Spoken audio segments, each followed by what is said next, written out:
call the meeting to order. If you would, please join me. We're going to have the Pledge of Allegiance and the flag, presentation of the flag by the Sebastian River High School Navy Junior ROTC program under the direction of Lieutenant Commander James Landis, United States Navy retired, and Master Sergeant Mike Hussey, United States Marine Corps retired.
Great job. Thank you very much. Thank you very much. At this time, we're going to adopt the orders of the day. Are any issues that we want to change around? If not, I'd need a motion to accept the orders of the day. I'll make a motion to adopt the orders of the day. Second. Okay. Any discussion on that? Hearing none, all in favor say aye. Aye. All opposed, same sign. Okay. Presentations. Dr. Rendell.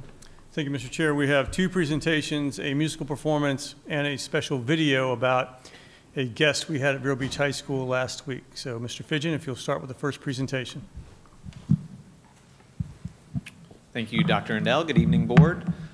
During a meeting of the Florida Cabinet on January 24th, Governor Rick Scott recognized Vero Beach Elementary Assistant Principal Rachel Morey and other outstanding educators with the Governor's Shine Award. The Shine Award is presented to teachers and administrators in Florida who make significant contributions to the field of education. Governor Scott said, "I am proud to present these 8 educators with the Governor's Shine Award today. These outstanding teachers go above and beyond to educate students in our state. I applaud these educators for their dedication to helping our students learn and ensure that they are prepared for higher education and careers." So tonight, we'd like to present Ms. Morey with a Certificate of Excellence for her prestigious recognition and have her say a few words. Ms. Morey.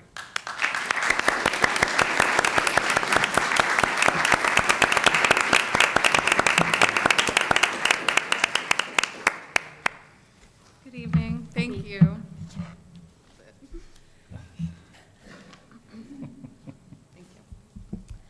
I am so humbled to accept this honor on behalf of Indian River County.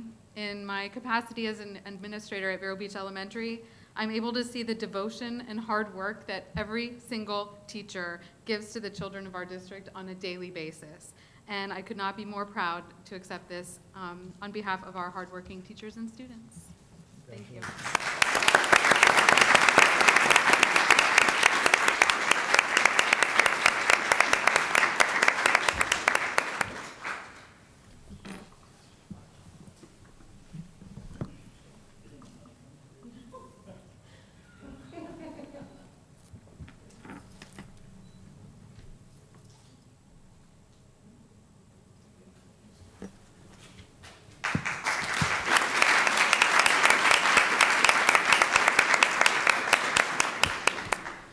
For this next presentation, I'm going to hand it off to Cynthia Filardo from the Education Foundation of Indian River County. Good evening. It's a great honor to be here on Valentine's Day to talk to you about a wonderful labor of love. It's our Step Into Kindergarten program. Back in about 2010, our board identified with collaboration in the district the need to increase the kindergarten readiness rates for our district. And so during the past several years, we've had great growth and success with this program, but I wanted to show you a short video clip that highlights the success, the students telling you about what they've learned, and then I can give you a few of the statistics that back this up.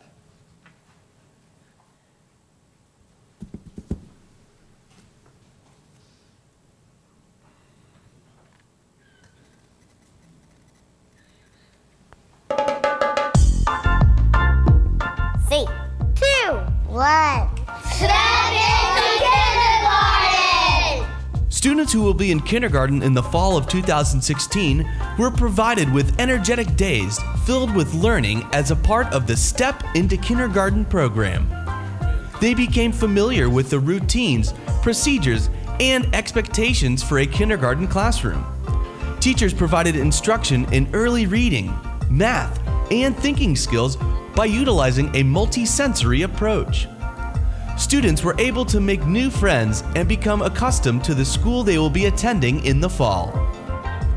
We learned computers, smart birds, letters, drawings, my ABCs, numbers, learned how to draw, learned vowels, learned science. I like Play-Doh, making new friends, and on the smart board.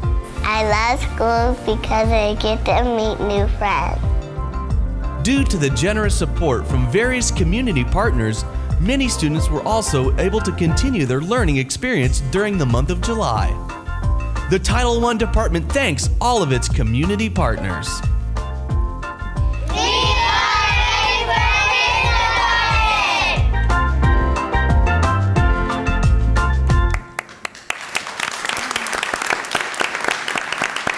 And I just have to thank Karen Mallitz, who's a wonderful partner in putting this together and presenting this program. So last year we raised $176,000,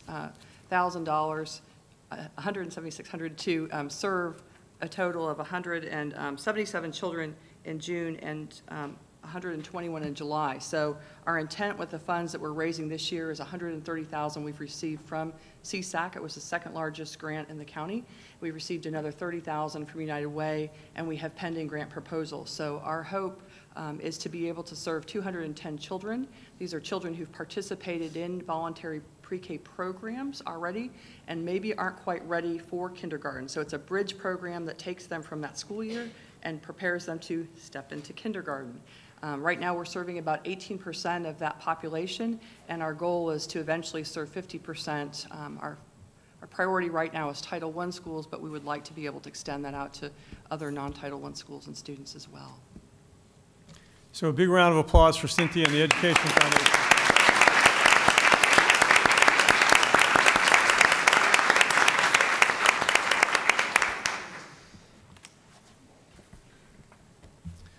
Our musical performers tonight are the Singing Stingrays from Storm Grove Middle School under the direction of Mr. Wallace Ramming.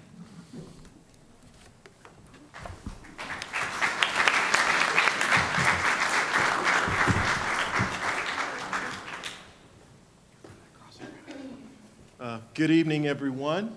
Again, we are the Singing Stingrays from Storm Grove Middle School, just a stone's throw away from this building. This is a representation of our Performing Arts Disney group. We have been so fortunate to be accepted to Disney ever since 2013. This will be our 4th year being accepted to go to Disney and perform on their stage at, I want to say downtown Disney, but now it's Disney Springs. We have to do a 20-minute review for them that is totally choreographed. You won't see any choreography tonight because this is a work in progress. But it is such an honor and a pleasure to come and perform for you tonight. So without further ado, these are the Disney Performing Arts students.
Great job, students. Thank you very much.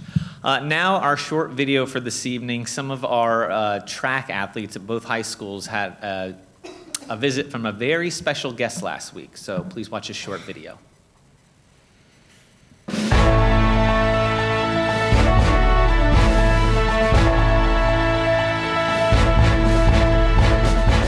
Student athletes from Vero Beach High School were treated to a special guest speaker prior to practice on Thursday, February 9th. While in Vero Beach, Congressman Jim Ryan, a former Olympic medal-winning track and field athlete and member of the United States House of Representatives, shared with students his remarkable life's journey and the role athletics can have in helping you achieve your goals both on and off the field.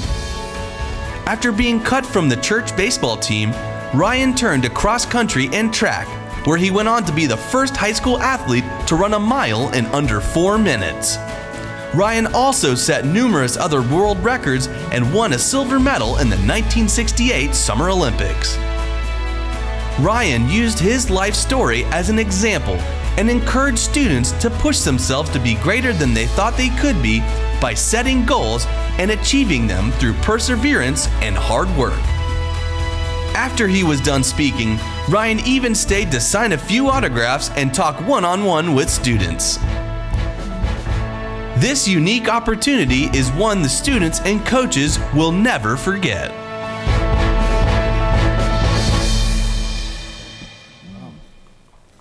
Impressive. Okay, Mr. Chair, that's it for the special presentations. I'm sorry? That's it. Okay, all right, thank you. The next item will be citizen input, and the first speaker is Liz Cannon.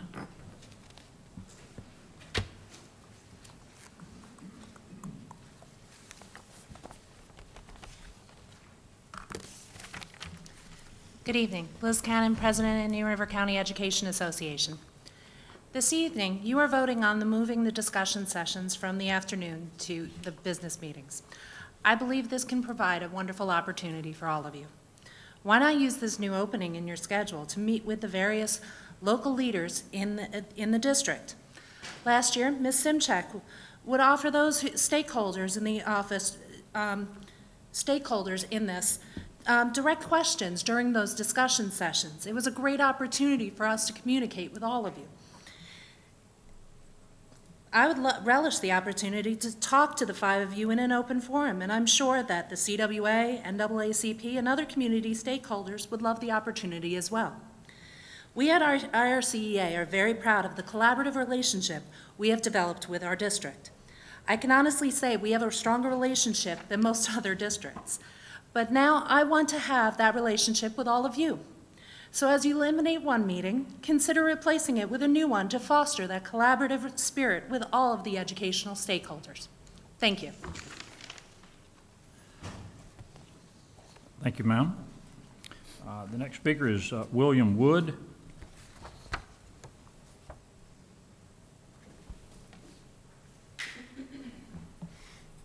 Good evening, members of the board, school administrators. I'd like to address the current climate between administration and teachers working in our district. The recent findings and recommendations by the Honorable Judge John G. Van Lanningham in the case Indian River School versus Joe Nathaniel paints a clear picture that our school site and district level administrators do not have the teachers' backs when it comes to enforcing school disciplinary matters. The judge made a clear statement that evidence suggests that students at Sebastian River High School commonly address teachers using vulgar language, evidently because such verbal defiance is either not punished or not punished severely enough to stop it from being commonplace. This type of vulgar language and defiance is commonplace in our district schools, and most site administrators, I mention here most, not all, most site administrators act in a similar fashion when dealing with it in their schools. Teachers are allowed to be cursed at, disrespected, and even struck by students in their classroom, undermining their authority and interfering with the teacher's ability to teach the class and the students to receive uninterrupted lessons. Many administrators tell their teachers they have poor classroom management skills, and it's their fault the kids are misbehaving. This is a systemic problem throughout our school district. I'd also like to address the new fact checker added to the district website. Who checks the accuracy of the district fact checker? They are questioning the number of teachers at Gifford Middle School, used in a recent article. The number of teachers at Gifford Middle School, according to the budget, was 48, used in the article, and that came from the Gifford Middle School budget. I'm sorry, I taught at Middle 7 and at Gifford Middle School. For this current school year, 2016-17, the number in the fact checker is 54.6. It's from yet another source, and may include staff with teaching certifications, yet do not have classroom teaching positions such as guidance counselors, resource specialists, student support specialists, speech and language pathologists, in-school suspension teachers, list can go on, are counted as classroom teachers. Alternative facts have no place in the fact checker. Owing to the fact that the fact checker is part of the district website, it should have a place for public to question the accuracy of the facts, since they're questioning the accuracy of facts in other press. Dr. Rendell, in your interview for your current position, you made statements that made teachers hopeful that you were going to be a reformer. I know I was really excited. You stated that the most critical thing a superintendent can do for teachers' morale is make sure the teachers know the superintendent has their backs. You also stated on underperforming principals, we're not going to move them, we're going to move them out and not into other administrative positions. I'm asking you to please show the teachers that you have their backs and support them as you led them to believe when interviewing for the superintendent's position. You convinced the school board at the time, you have the position, but have failed to prove it to many teachers. Thank you. Thank you, Mr. Wood. The next speaker is Tony Brown.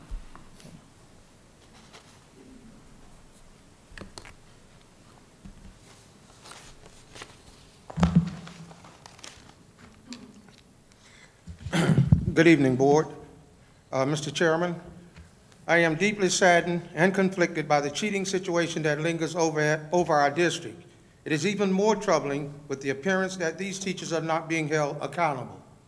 Webster's dictionary defines cheating as to act dishonestly or unfairly in order to gain an advantage, especially in-game or in examination. What has our district become when we condone and/or excuse cheating? What message are we sending to our children? They already have enough challenges. As teachers, administrators, and school officials, you are chartered and obligated to champion and be positive examples to our children, inspiring them to be good citizens. This cheating scandal does not reflect well on our school system nor our community. Something must be done. As president of the Indian River County NAACP, I have seen this district attack, malign, and destroy students, teachers, and administrators for lesser alleged crimes or infractions than that of promoting and conducting cheating. In past disciplinary cases in our district, I've heard the word egregious used to define certain perceived inappropriate acts by students, faculty, and staff. I ask each of you, what could be more egregious than facilitating cheating among our children? Inquiring minds want to know. The action of these teachers was callous, contriving, self-serving, and premeditated. In closing, I must inform you that the only victims I see are our children, over 400. This is truly a travesty. Board members, no matter how well-intended these teachers' actions were or may appear to be, they must be held accountable. This board's credibility is at stake. Thank you. Thank you, Mr. Brown. The next speaker is Jessie Leanne Castro.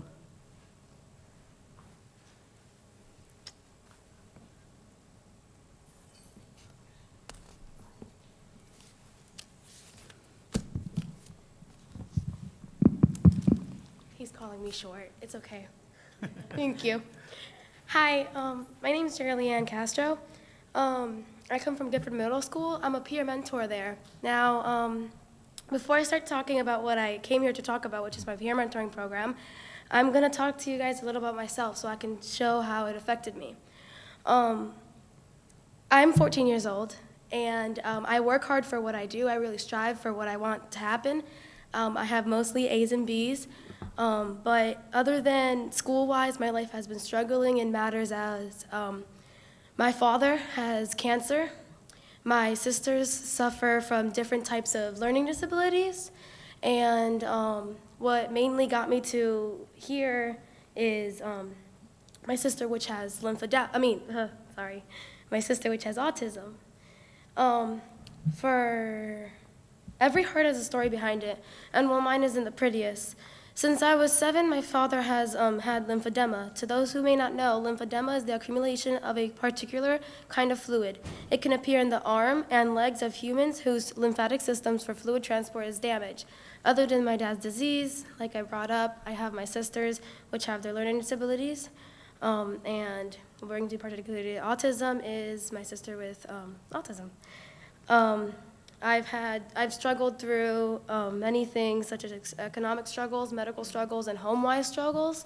Recently, I lost my home. Well, a couple months ago, I lost my home. We've been going through some troubles, and I have this program. Ever since 6th grade, I have had my eye on this class. It was ran by one of our staffs here that we have appreciating me, Miss Grafway. She runs, it's a program for autistic, and it's a class, and they help them. So when I learned about this class, I really wanted to be involved with it, but when I first learned about it, I was only in 6th grade. I was really into getting all my A's and getting into my school. So I focused on a sport, on my classes, and then in 7th grade, when I found out that my sister's problem was getting worse and my dad was put into the hospital a lot, I realized that I want to see what it really is about the autistic. So I started talking about my schedule, and I found out that the kids with autism were going to have gym class with me. I started interacting with them, and many of them are antisocial, which got me, it's harder to get to them, but I got to them. One day I was in Miss Long's class, and I found a flyer that invited us kids in Gifford Middle School to be a part of this program. And I was happy, I was shocked, I was amazed, like it was the best thing ever. This day my dad had gotten surgery, and we didn't know if he would make it through it because it was a really slim one.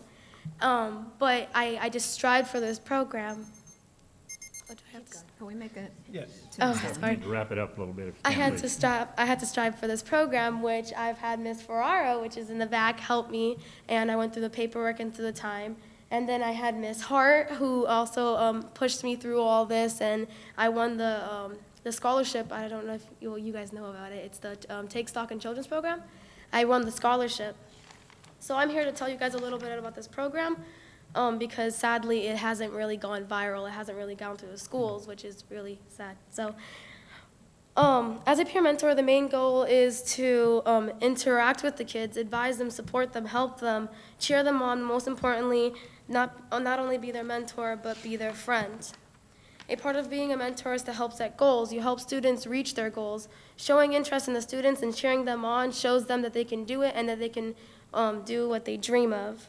Mentoring affects the way you act and how kind you are to people. It gives you more communication skills, improved empathy, and better patience. By getting the chance to interact with these kids, you see a different way of learning. Out of this experience, peer mentors learn how to react in certain situations. Being with a mentee doesn't only help us, but it also helps the kids. And one of my kids, they're really antisocial, and with these 2 years I've been with them, he's come to the point where he talks to me, he goes up to me, he met my mom. I didn't think he would say hi, ma'am, or I didn't think he would talk to her, but he did, and he shook her hand, and it was fine. But just to really quick it, I'm sorry, I talk a lot. You need to wrap it up now, Ms. Yes, Castro. as a If you could, please. conclusion, as a peer mentor, you get to see another way of learning, thinking, and behavior towards others. Personally, peer mentoring has given us mentors the light of the day just by getting the time to work with them. Being a peer mentor really changes a person. I know it changed me. Every day I enter the class sad, crying because of personal issues, and Miss Grafway comes up to me and asks me, is there anything she can do? I always say no because of the fact that I know that this class will change me. I always leave this class smiling. And I'm here because I want to spread it on to Vero Beach High School, where I can keep on with the peer mentoring program, which I love. Yes. Thank you very much. Thank you.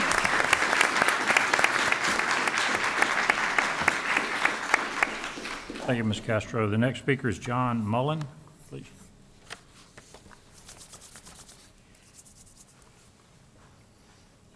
Good evening, Board Chairman.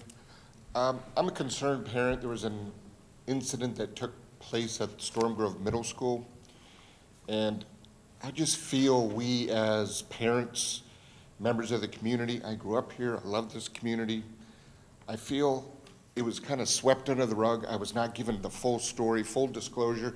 Maybe I'm not legally allowed to. I understand there's minors involved, yes, but what procedures are in place to assure that this doesn't transpire or build or go on to the next level, meaning this individual that had this incident, threatening incident at the school, bringing up guns or violence, and why was it not taken care of more than it was? I felt that the answers I received when I asked and inquired were not addressed properly. And I'm just concerned for the future, the well-being of this community, if there's procedures in place for mental evaluations, psychological evaluations, what's being done to make sure and ensure that these issues don't fester. And I just didn't get the responses that I thought I should have got. I know there's got to be things put into place to protect the child, the children involved, but I appreciate it if you could look further into these situations and find out, okay, what's going to be done, what can be done, what can we do to help this kid, opposed to sweep it under the rug. They said there was no validity to the story, but just because you go to somebody's house and there's no guns, weapons, or things there, what's with this kid not going to say, hey, I'll do it again? Look at the reaction I got. The day I went to the school that this incident was supposed to occur, there was hardly anybody there. If he sees he can make that impact now, and he has access to a gun a year down the road, what makes you think that he won't do it then? I'm just concerned, alarmed, and I think I need to bring it more out in the open. Thank you for your time. Thank you, Mr. Mullen. I would be willing to bet you're going to get a call from the superintendent. Have you met the superintendent? Mark Rendell? Mark Rendell, good to meet you. I got his number right here, Mark. Look for that call. Okay, thank you. I'm sorry. Discussion safety. We did.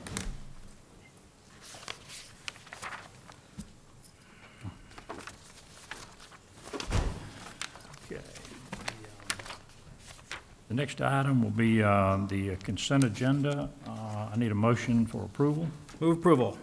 Second.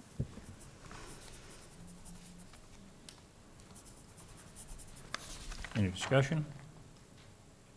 All in favor say aye. Aye. Opposed, same sign, 5-0. Okay, motion carries. Okay, the next item will be the public hearing. I believe that's correct. Dr. Rendell, do you want to open that, or how do we? Actually, you close this meeting and open the public hearing? I close the board meeting at this time, and we'll open the public hearing. Dr. Rendell, have you documented that this public hearing was properly advertised in accordance with state statute? Yes, I have. Now we got to do it again here. We recess this meeting to conduct a public hearing as advertised. The public hearing is now in session. Dr. Rendell, are there any written responses to the advertised public hearing to be read at this time? No, sir, we have not received any written responses. Okay. At this time, the public is invited to address the issue, and the issue is I believe it's the school board rules changes, right? Yes, sir, policy reviews. Policy review. Does anyone in the audience want to speak to this issue? Hearing none, okay. The chair concludes that the announced public hearing today has been conducted pursuant to the rule, pursuant to notice, and that ample opportunity to address this issue has been provided to all. We're going to reconvene the board meeting at this time. Okay. So I guess I just need a motion to, I need a motion to approve the rules as changed. So moved. I'll second it. Okay. Any discussion? Hearing none. All in favor say aye. Aye. Aye. All opposed, same sign. Okay, that's good. No, I thought she had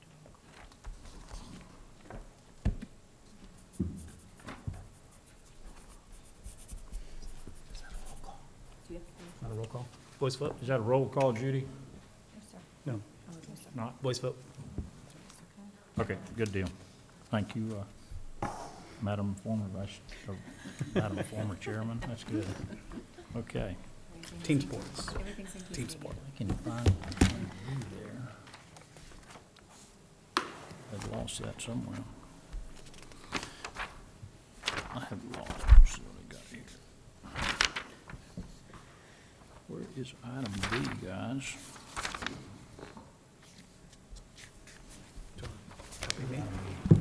Approval to move the afternoon discussion, Approve what? to remove the afternoon discussion session.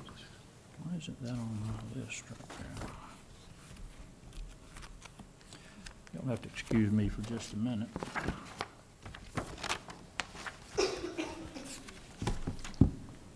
Why don't I have that on my list here? There we go. This one? There you go. Yeah, okay. Action item B, approval to remove the afternoon discussion session from the district board's meeting calendar. Ms. Simchak, I believe, brought this up. Yes. At the business meeting held on January 24th, board members discussed holding board discussion during their regularly scheduled business meetings rather than holding the afternoon discussion sessions on the second Tuesday of the month at 1 in the afternoon, which was also untelevised. The purpose of this action is to move the discussion, which has always been there, to the evening meetings, but to really vet and discuss things in front of the public, just like our board meetings. I feel that the attendance is there, the transparency. There was board consensus, but according to our attorney, we needed to memorialize this as an action agenda, so that is being brought before the board this evening. Okay, I'll entertain a motion. Move approval. Second. Second by Ms. Zork. Any discussion? I have a question. Yes, sir. Mrs. DiAgresta. Yes, sir. Is there a statutory requirement for the superintendent to either recommend or not recommend this? No, sir. The school board, if you'll remember back during your organizational meeting, the school board has the authority to set its meeting schedule, and you have had this 1 o'clock on the second Tuesday of the month on your meeting schedule now for several years. So it's really up to you, the board, to establish your meeting schedule, whether to meet or not to meet.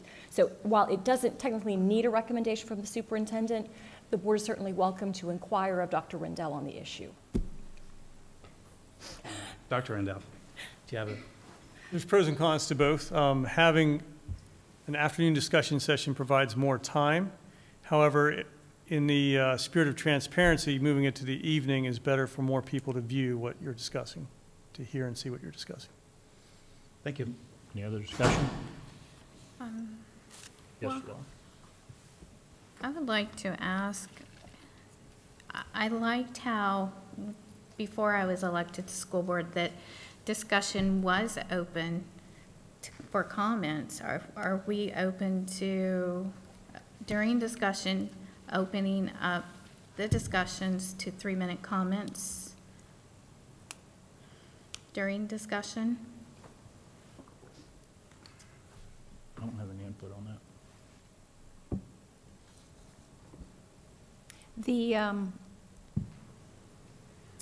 I think the discussion, the vetting of a discussion item is usually to get traction, to see if any item is worthy for moving over from one meeting to the next meeting as an action agenda. No action is taken. From the time of discussion, there is always a few weeks, either it fails, and the public will let us know that it sorely needs to be brought back, or input, or the next meeting, they have time to input on something. I did like what our speaker said tonight about having in-depth, specific, more specific items, or roundtables, things like that with our community leaders. But as far as discussing board issues, to see, because we could discuss all day, but if you don't have consensus, no action can ever be taken. So the discussion item on the agenda, we would vet, I think you have 2 tonight. We'll vet that. I don't know what they are yet. They're just titled, and but you will bring something forward, I'm sure, under your discussion. And if it's something that requires a board vote, it can't be taken action that night. It has to wait till the next meeting. So that gives plenty of time for the public input. They would have seen that. Instead of having an afternoon discussion, there's consensus, and then it makes it to an agenda item, and nobody gets input. Nobody's seen it. It just comes as an item. And they can't run down here at that point. So there is time for input, not only through our public communication. More people are going to see that. Once an item is vetted, then it can either make it to an agenda or not, and then there's plenty of time the next meeting to bring it up or to contact us. And any citizen can speak on the item when it becomes an action agenda. Just fill out the little paper. The form is there, and they put it under the item, and they We want your say, input. We want item your B, like tonight, instead of doing public input, somebody could have filled out a sheet and said they'd like to speak on item B. Ms. Cannon chose to speak on it during citizen input, but they can pick on that form when they want to speak. So it really has a all opportunity. And actually more opportunity. What I used to feel really bad was we would discuss things in the afternoon, would show up on the agenda, and it just went by without that, televised and proper vetting, I think. Ms. Justice. Thought a lot about this. And Winston Churchill once said, it takes courage to stand up and speak. It also takes courage to sit down and listen. I think what I've seen over the past few months is that there is a void of listening, and good leaders listen. So I was going to bring up under discussion session tonight the idea of going on a listening tour across Indian River County. I think Mr. Foss has spoken about town halls before. I hear this board talking a little bit about wanting to listen. I don't know what shape that takes, if it takes the place of the discussion session that time. That's certainly fine with me. Or if we go out into the community, we ask community stakeholders to say, would you, I would really, we can hold a town hall. I'd like community stakeholders to say, we would like you to come to us, but I want to sit down and I want to listen to what people have to say, because this 3-minute somebody talks and we sit here stone-faced and we don't interact is not working. No. Obviously. So I'd like to, I was gonna bring it up under discussion. I don't know if we discuss that, we wait, we discuss it at discussion session, or if we discuss it now. But obviously we need to change something. Laura, did you have any more? Oh, one more thing. We are not live streaming right now, apparently. So in the effort of transparency, live stream is not working. Just to. Thank you. Boo. Boo? Any more? Record. I will reserve my comments if it's going to be brought up under discussion. I'll bring it back up under discussion. So, but I would like to make one suggestion. I would really like to see this meeting televised. I know it's people can go onto the computer and they can look at replays, but I would like to see this meeting play more than just live on our, what is it, Channel 28?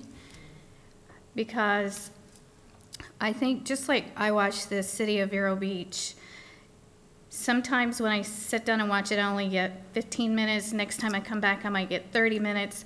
So I actually, and I think, our population tend to like the television versus going on the computers. So to have it both ways, for our parents who like to go on the computers and for our retirees that like to watch it on TV. So that was just my comment. But this I thought it was both. It's on TV. It's live right now, right, but it's not. The replay's on Ed TV, right? I believe so. I can check the schedule. This particular item doesn't have anything to do with that, by the way. It is whether or not, or just approval of moving the consent agenda, or the discussion agenda to the evening meeting and doing away with the afternoon session. We have a motion, and we have a second. Any discussion, any further discussion? Yeah, I would just like to thank Mrs. Zork because she raised an excellent point about the feedback piece. However, I think in the process of conversation, and a conversation to be continued later, we've sort of sorted out the entire process where the public can reach out to us between the discussion and the action item. So, you raise an excellent point, and you're absolutely right. People should have recourse and input and access to us and a way to influence the process, and I feel as though we're on the right path. and we'll sort the rest out later. Yes. Any more But discussion? thank you, that was an important point. Thank you for Well, raising it. the reason I brought up what I did is because I read the last sentence. The purpose of this is to be more transparent to the community, so that's why I did bring that part up. So. Any other discussion? All in favor say aye. Aye. All opposed, same sign. No. Okay. Okay, action item C, approval of the 2017 District Summer School Program. Dr. Rendell. Thank you, Mr. Chair. The comprehensive summer school program schedule highlights summer programs and includes site information, funding sources for each program. Title I, State Reading Allocation Budget, Community Partnership Grants, the Early Learning Coalition, and the school district's general budget make up the funding sources. The estimated total for all summer programs is $1.2 million. We're asking for approval of the summer school program. Move approval. Second. Okay. I have a motion by Ms. Justice, a second by Ms. Zork. Any further discussion on this? Hearing none, all in favor say aye. Aye. All opposed, same sign, 5-0. Okay. Now we go to action item D. The approval of the Education Foundation of Indian River County's donation to support the 2017 Step into Kindergarten Summer Program. Dr. Rendell. Thank you, Mr. Chair. We actually saw a great presentation about this earlier tonight. The Step into Kindergarten program is an extension of summer learning for our pre-K students. This is entirely funded by donations from the community. The cost is $160,000, but through the great work of the Education Foundation, Cynthia Flordo and her team, all of it is coming through community donations. We're very fortunate to have a partner like the Ed Foundation and the support of our community to fund this extended learning opportunity. We're just seeking your approval tonight. I need a motion. Move approval. Justice. I'll second it. Second.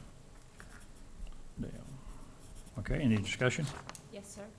Okay, yes. I just want to say what a great program this is, because we know so many students come to school, they don't have the tools in their toolbox that they need, and we got to see tonight what a difference that makes in their readiness for kindergarten.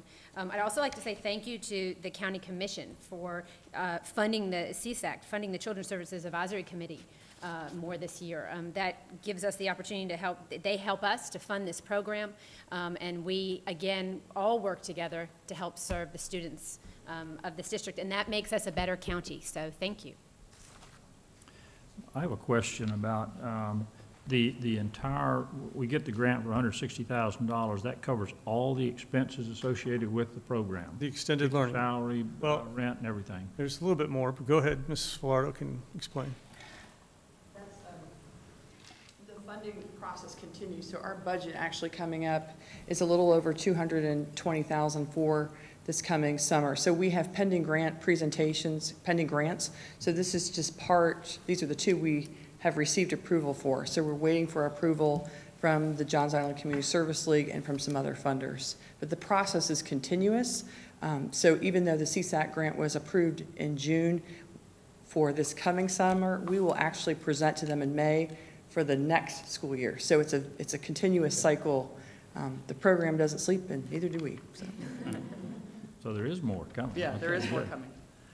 All right, any other discussion? All in favor say aye. Aye. All opposed, same sign, 5-0. Action item E, approval to purchase leveled libraries for each classroom at Dodgertown Elementary School. Dr. Rendell. Thank you, Mr. Chair.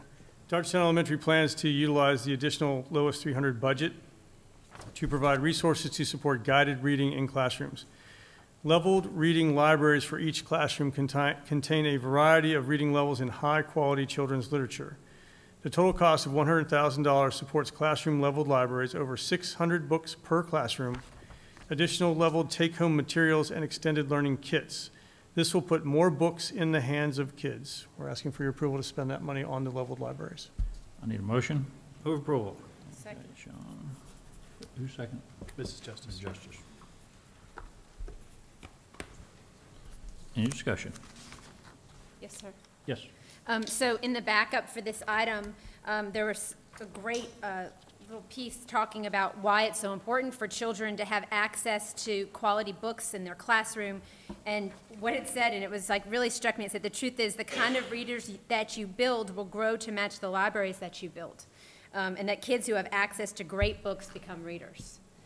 So this is just a great way that we access some of those funds for the Lowe's 300 for those two schools, Vero Beach Elementary coming up, and this is Dodgertown, to make sure that students in their classrooms have access to books and that teachers can help them to learn to love to read. So this is a great program. Happy to support it. Any other discussion? My question is, what did we have before we got these? We didn't have any as books at all? We had, yes, sir, we had books, but we didn't have as many, and we didn't have as many of this high quality, this high level quality of literature, and not as many take-home materials. These kids will be taking some of these home. Could you explain leveled reading? Thank you. Yes, sir. I'll take a stab at it, and if Ms. Dampier has to correct me, that'll be good. But basically, each student has a different reading level. So the idea is that this library of books, this collection of books, are at different reading levels. So the kid takes a diagnostic test, so we know what level they're reading at, and they get the appropriate material to keep reading with to push their level to the next level. Does Ms. Dampier need to add to that, so we'll? Sounded good. I muddled my way through that. Explaining that, because that is level literature, reading books that we encourage all of our students to have access to that, because that's going to improve the love of reading as well as the academics for our students. And of course, we're seeing improvements in our diagnostic assessments with iReady, which supports that. So the more our students read, the better they are going to improve with literature. Now, this is for all grades? Or Yes. Just, okay? Yes. And how is that coordinated with the Moonshot moment? Is there any connection with that? Well, we do monitor with foundations, with the Moonshot, and of course the goal is 90% literacy for all by third grade for next year. So that will support it. It's not the end all be all. Of course, nothing is better than quality instruction in the classroom and the teachers working in small groups with students. Okay, very good. And we encourage level literature and during small group instruction as well. Mr. Chair. Yes.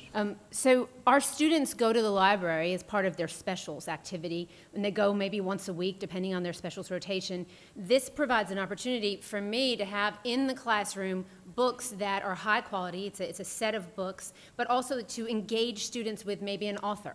So that author, that the teacher can then work with that student more in selecting the books and reflection on the books and seeing, you liked this, maybe we could read this. This is a great opportunity to engage these specific students. And I'm really excited to see how it works out in the classrooms. I can't wait to come in the classroom and see it working and talk to the students and say, oh, I read this, and now I'm reading this by this author. It's really exciting. And it's also encouraging the love of reading. Of course, some of our students that are most challenging schools don't always have access to text and literature and things of that nature, and this will provide an opportunity for them to utilize it in the classroom as well as take home these materials every night or over the weekend, etc. Do we give special attention to any one level? I mean, those students that are at the highest level, do they get the same amount of instruction trying to get them onto another level as the student at the lowest level? Absolutely. We provided level readers for all students. Okay. So it's not just our low-level kids. It's to meet the needs of all of our students. And as we know with FSA, it's based on every student growing. So we can't just stop, with our low level. We have to reach all of our students. So that's why we say every kid counts. Good. Well, and that's the beauty of level literacy, is there's a book for everyone, and they're all stretch books, if you will. They all contain, I think it's like 20% new vocabulary or those things, but it's great to put these books in the hands of kids. This is a good expenditure. Dale.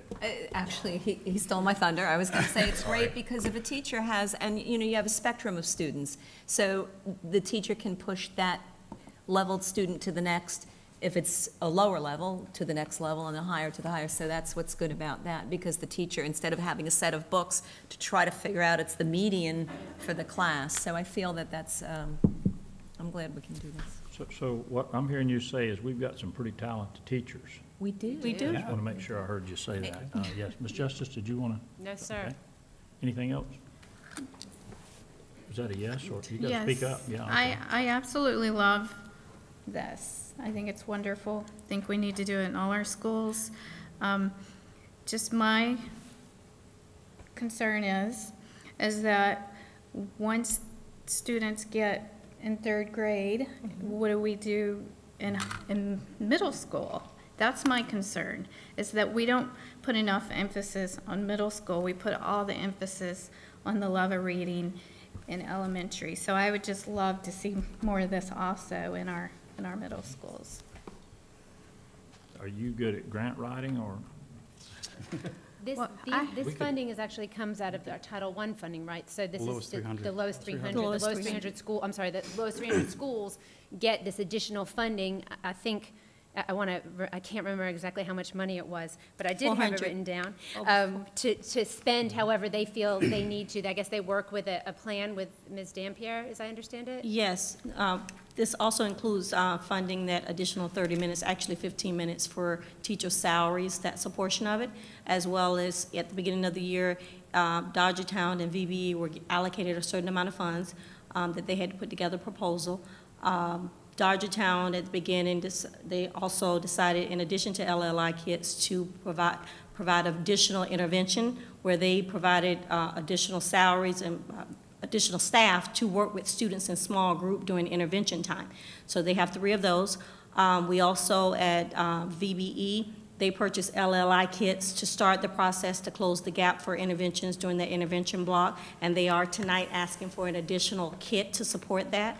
The additional funds that Dodgertown chose was the level library books for the students to take home, as well as to utilize in the classroom. So those funds are being utilized, and we've approved those funds, and we think that they're utilizing them in the most effective way.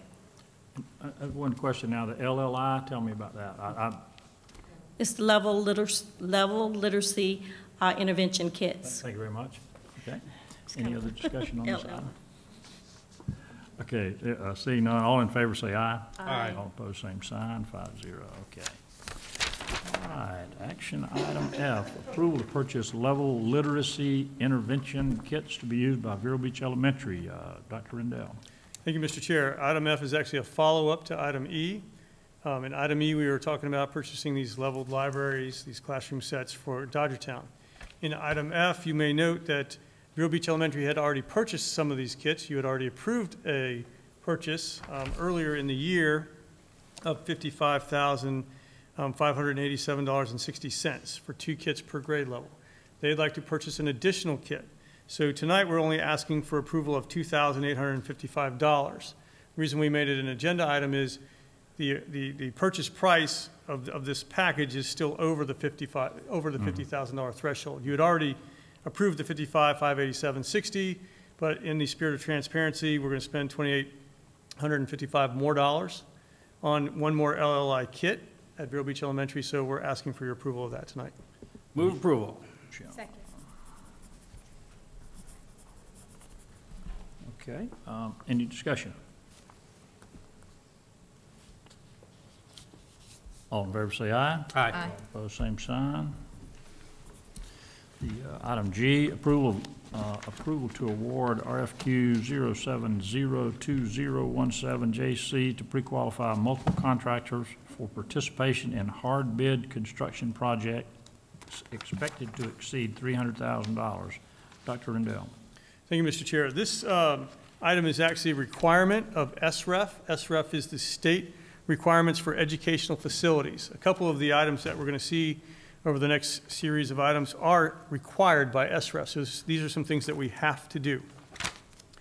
A request for qualifications in RFQ was promulgated for the pre-qualification of construction contractors for projects expected to exceed $300,000. The purpose of the RFQ is to pre-qualify multiple contractors for participation in hard bid projects that exceed $300,000. All pre-qualified contractors will be certified to participate in hard bid projects that they have appropriate licensing, bonding capacity, surety ratings, insurance certification, and experience in. The term of this certificate is from February 14th, 2017 through February 13th, 2018. Certification will be renewed annually upon verification of SREF required documentation. Mr. Morrison, anything to add? Nothing further at this time. I'll make a motion to approve. Okay. Second? Okay, I have a motion and a second on action item G. Any further discussion or any discussion? Yes. Yeah, I just, that this is actually just approving pre-qualified bidders. It's just, when you go to do a project, to go through that process, it's a long process. Now it exceeds, or it excels the process so that they just, you know, if you go to use a contractor, all they have to do is produce their current, you know, just like your car insurance, they have to produce their current paperwork, but it's actually a fast track so that we can do projects instead of going through out to bid for 30 days, back out in. You know, they have 30 days to respond, and then and so now you're cutting into a project 30, 60 days. We're pre-qualifying vendors or contractors, but not projects at this time. That's correct. I have a question. Yes, sir. Thank you. And this is just to expedite these next few items. As far as our annual budget goes, other than item J, which is explicitly a deviation from our budget request, do the remainder of the items, are they currently contained and contemplated in our current budget? As far as we're not going, this isn't new spending, this is planned spending. These will be covered in the budget. Thank you. Any other discussion? Now, I noticed there's I'm sorry. I noticed there's an awful lot of or a good number of vendors here, and my question is, do we continue to go with the same ones all the time? Because the criteria that's listed here, I mean, it kind of varies from A++ down to there's no B's on there, but down to A. And how do we decide which vendor you want to use for a project? Okay, Mr. Searsiel asked Mr. Carver to come up and give a further detailed explanation, but the categories that you see is my understanding that they are specific to the SRF requirements, that these are the categories that they must be rated on, but I'll ask Mr. Carver to give a further detail on that. Thank you. So the AM Best rating is a minimum requirement of SRF. It's a minimum of A-. I've indicated what their actual ratings are. They'll be awarded based on the lowest responsive and responsible bid. So if we put a bid out on the street for a project that exceeds $300,000, this pool of sources are who will be eligible to participate in that solicitation. The award recommendation will be to the lowest responsive and responsible bidder, as long as they meet the minimum AM Best surety requirements. Okay.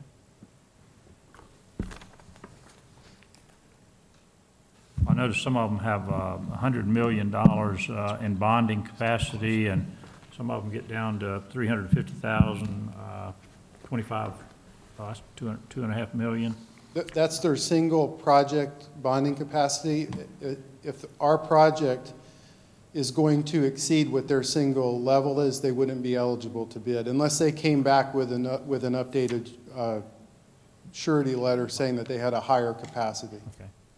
Okay, very good. Thank you. Any further discussion? All in favor say aye. Aye. All opposed, same sign.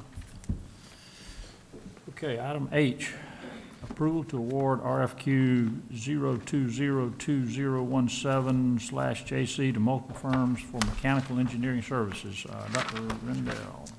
Thank you, Mr. Chair. The purpose of this request, this RFQ, is to select a minimum of 3 firms to provide services to HVAC, electrical, and plumbing district-wide on an as-needed basis pursuant to School Board Policy 6330, the Florida Consultants Competitive Negotiation Act, Florida Statute 287-055, Florida Statutes Chapter 1013, and the Florida Administrative Code Rule 6A 2.0010. The annual financial impact as estimated by our Facilities and Planning Department is $250,000. We seek your approval. I'll make a motion to approve. Second. Any discussion?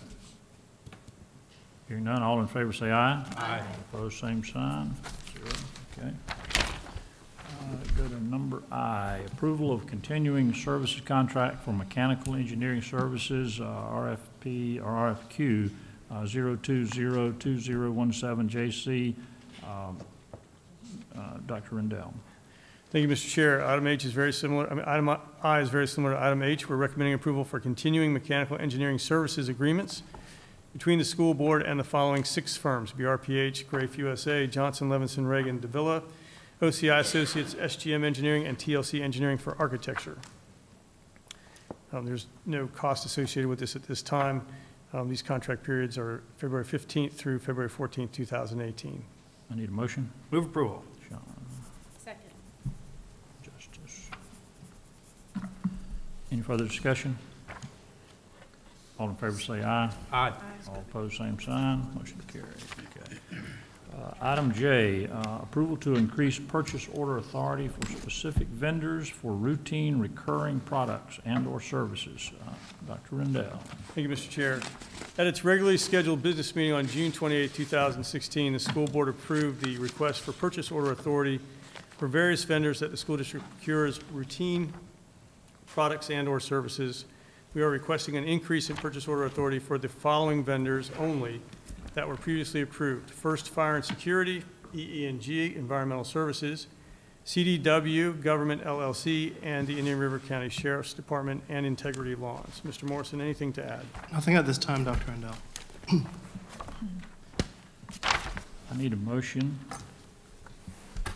I'll make a motion to approve. I need a second. Second.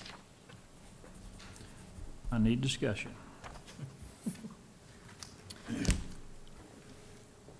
So all speak at once. Yes, Okay. sir. I'll speak to my second. Okay, Laura, go ahead. Go ahead. Oh, you second. Go. Yeah, that's fine. I just want to say, I've taken the time to go through this, and I've met with Dr. Rendell and Mr. Morrison and understand what some of the issues that have arisen in this are. You know, so it is what it is.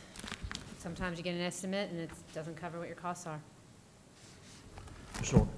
Just out of spirit of transparency, Dr. Rendell, can you please walk me through what type of routine reoccurring services we would get from EE&G Environmental Services? Yeah, I'm not familiar with the company myself. It's a deep cleaning service company. It provides things like mold remediation, other deep cleaning services. Sometimes we, for example, when we had the norovirus scare at Gifford Middle School, we don't have the proper chemicals to clean the campus. The EE&G does have that kind of cleaning materials. Mr. Morrison, anything to add? Nothing at this time, Dr. Rendell.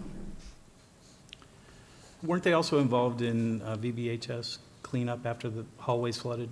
Correct. That actually is one of the biggest expenses associated with this request to increase our spending authority was the extensive cleanup that was required at Vero Beach High School with the great flood of 2016, May of last year. Right. EE&G was on site for several days, taking care of that issue there. Also, we contracted with them to come in and clean the 5 schools that were used as shelters during Hurricane Matthew. That's not part of this agreement because that's coming from insurance, but that's the kind of stuff they do. You know, large-scale cleaning quickly that we can't necessarily do with our personnel. I have a question. When we open our schools as shelters, do we receive any compensation from like FEMA? Yes and no, Mr. Morrison? Yes, for humans, no. We recently received information from the Red Cross, which essentially they are suggesting that we request reimbursement from FEMA, but we do submit information to our insurance company for reimbursement, and the deductible that the insurance does not cover, then we would seek reimbursement from FEMA. So yes and no, according to Dr. Rendell. Yes, sir. And just to speak to that, we were just at a Taxpayers Association meeting when I heard that FEMA's not great at paying out. Sometimes a little bit of a delay, and I think one of the city managers said they've been waiting since like 2008. Mr. Morrison, would you like to share with them our latest? Yes, sir. We still have outstanding payments from the federal government for the 2004 Francis and Jean storms and the 2006 Wilma storms, and that is not particular to Indian River County School District. That's It's unfortunate. And you're not As you able heard. to get it? I'm sorry? You're not able to collect that? It is their process, and for various reasons, we have not been able to recover our funds. But it's happening all over in Yes. government agencies, yeah, it's okay. I do. Go ahead, sorry. No, I'll yield to you. Okay, thank you. Now, I noticed on the item where we're, and thank you for adjusting these, the first time I saw them, I had a little bit of sticker shock. But this, now we're down to $10,000, roughly $10,000 for the additional sporting events to pay the sheriffs.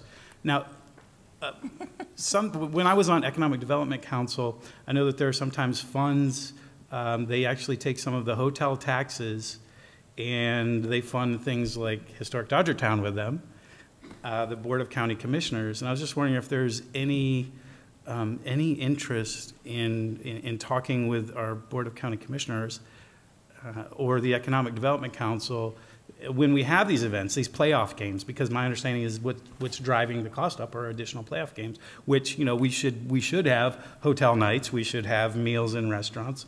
This should be an economic boon to our community rather than a burden on our taxpayers. So I was just wondering if there's ever been any thought given to approaching the Economic Development Council or the Board of County Commissioners for some support for these additional safety and security events that draw folks to our community. There's not been any conversation that I'm aware of. I think what we'd want to do is maybe see if we could get some data to show them that on these certain weekends, maybe when we've had a home playoff game or something like that, if there's an increase in bed taxes or whatever, that we could say, you know what, we kind of helped contribute to this, so maybe we should benefit from that as well. I think it'd be good for us to have some data before we begin that conversation. That's a great idea, and that's exactly what other organizations do. I think there's like Treasure Coast Sports Council or something. They do something along those same lines. They show when a baseball game comes to town, they show the number of increased hotel night stays. So if we could do similarly, I think that'd be fantastic, and we could work with our partners at the Board of County Commissioners on making our games safer and at the same time showing off our community. I think that'd be a win-win for everyone. Just thank you for that, and I hope we'll continue to look for those ideas. Mr. Chair, I have a question. So that was a great idea. I'm learning here. What happens now? Do we have to have consensus for staff to gather the data, or do they just do that? What happens? The superintendent Dr. said he Endell, would do it. that was consensus, or I don't know? So I was watching, and I saw 4 heads at least nodding, so I think that's consensus. Okay, That's a great. good idea, Thank something you. we need to pursue. He said he would get the data, and then I guess he'll bring it back. And if he says, I can't support that data, so you can ask, but I can't support the data. So I don't know how you're going to get that data, but. We'll talk to some people in the chamber about how we could maybe get some of that. Colleen should be able to get you the Castleton. information. Yeah. Colleen and Penny, yep. To see if there's a spike on nights we have. I have a question on that same area. We have these playoff games, and it requires additional police protection and all that good stuff. But it also generates an awful lot of ticket revenue. And who gets that ticket revenue? We provide all the expenses, and somebody gets all the money. And it looks to me like they ought to be able to share that with us to at least pay the expenses. Is that something we can talk about? Yes, sir. It's been a while since I've been involved in high school athletics at that level, but I'm pretty sure if I remember things correctly, the state FHSAA, the Florida High School Athletic Association, actually collects most of playoff ticket money. The host schools do not get as much of that ticket money as they do during the regular season. So the FHSAA takes a big chunk of the playoff ticket proceeds. But is it something we can negotiate with them to try to get some of that money? I mean, enough to cover, I'm sure, I don't know what the ticket prices are, but. I'm not sure that any school district has negotiated with the FHSAA before. No, I'm talking about. The great thing about all that money is they're one of the strongest lobbies in Tallahassee. Right. They do have a different director up there now, by the way, but as far as the funds that come here, is that something that we can look at? I mean, they're talking about us putting out another $12,000 here, or I believe it's $10,000, and if they generated $40,000, I don't know how much it would be, but it just looks to me like if the money comes in, that we should be able to share in some of that. So. Typically, back in my time as a high school principal, most of the time when you host a playoff game, you barely break even. covering your expenses on, because you've got to pay for your gatekeepers and you've got to pay for the security and all these different things. And so you want to host, but That sounds like a raw deal, right? We get a raw, that's not good, Mr. Sarsi. We could like set up a ticket booth maybe on our own. But I will check with the two athletic directors powers at that the two be. comprehensive high schools to see if they can show me, kind of what our ticket proceeds are during playoff games and how much of that we actually see. Because I think in this case, they had like 3 playoff games, and it does, I mean, it fills the stadium up, so. Sure. Looks to me like it would be worth looking at anyway. Okay, any other discussion? Hearing none, all in favor say aye. Aye. All opposed, same sign. Item number K. Approval to purchase food service equipment referencing the Palm Beach County School bid number 14C-43L. Dr. Rendell. Thank you, Mr. Chair. In this item, we request the authority to issue purchase orders for the purchase of food service equipment to replace aging equipment district-wide. Items include but are not limited to reach-in coolers, serving lines, ovens, steamers, and warming cabinets. The estimated financial impact of the Food and Nutrition Services Department is approximately $500,000. The fundings for these purchases will be from the Food Services Fund. Move approval. Second. Okay.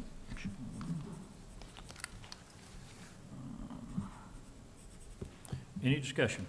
Yes, 2 questions. These come from the USDA food, the school lunch program, that's 1, and 2, these are already in the budget. Correct, yes, sir.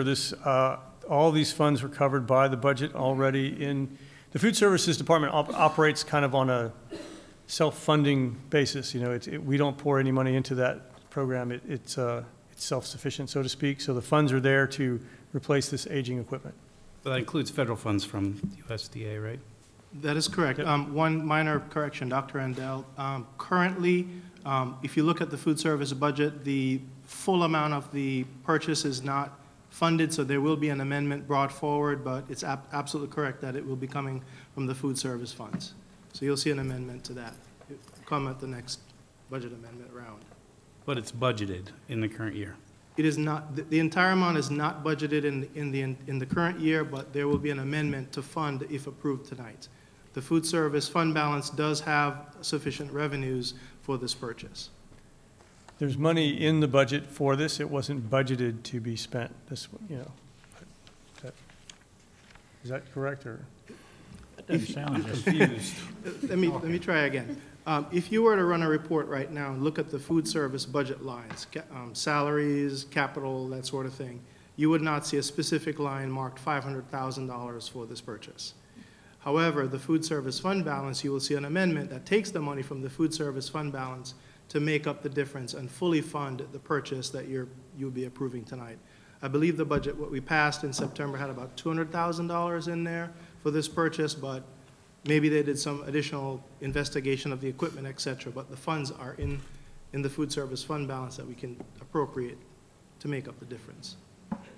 If we knew this was coming up, why didn't we go ahead and budget for it? Right, so as I've said, we budgeted about $200,000 in the capital line, but apparently there was some more investigation done. Maybe they ran into some more aging equipment, I'm not exactly sure, but the monies are there to be budgeted on an amendment basis going forward to fund it. Sounds good.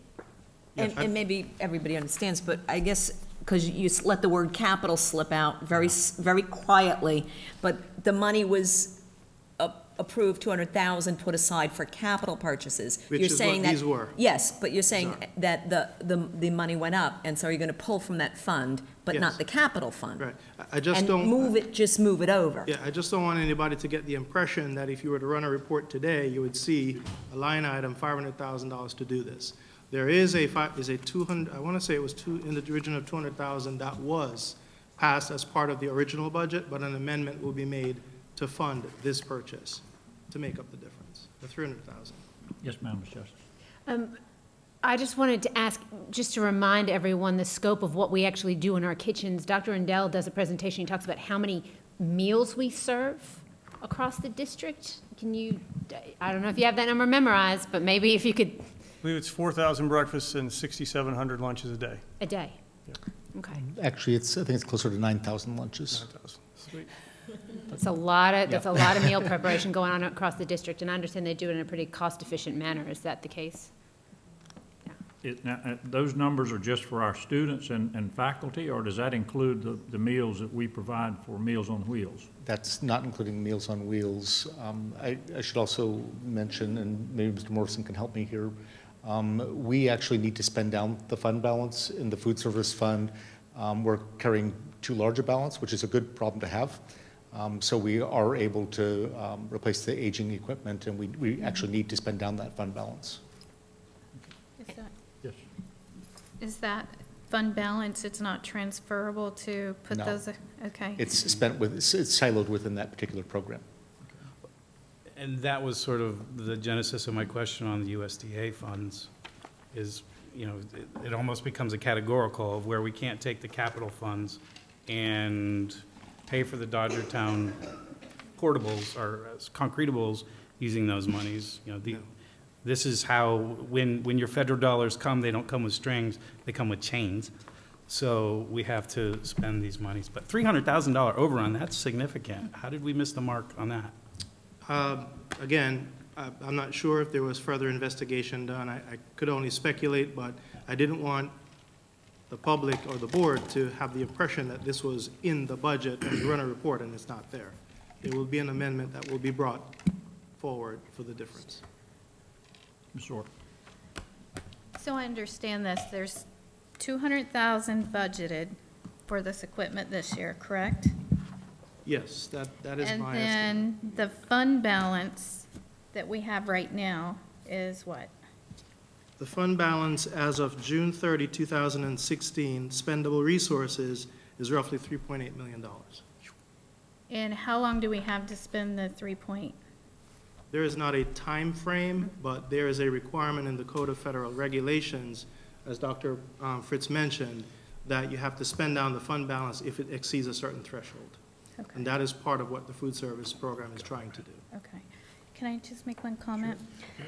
I understand this now, so I feel better about what my question was. I really, whenever I see something on that I'm supposed to vote on that says approximately 500,000, I would say no. But knowing the facts now, I feel more comfortable that the money is actually there if they do go over a little bit. In fact, it is a fund, it's sort of like in our adult education. Normally I wouldn't encourage spending, but we are supplying 9,000 meals, not including Meals on Wheels that we subcontract out, and I have no doubt that when they go to bid, because they have federal dollars, because they have to go to bid, that will win the bid anyway. But if there are poor equipment, you know, to have those people pumping out those, you know, which is probably what they did, they went in there and they took an inventory and looked. But I was going to say this would be the you know, this contract, Palm Beach County went out to bid, and they did all the hard work. And these 3 vendors received the award. And so they've already done the hard work on getting the best vendors and the best price. But I see that the contract's up October 2017.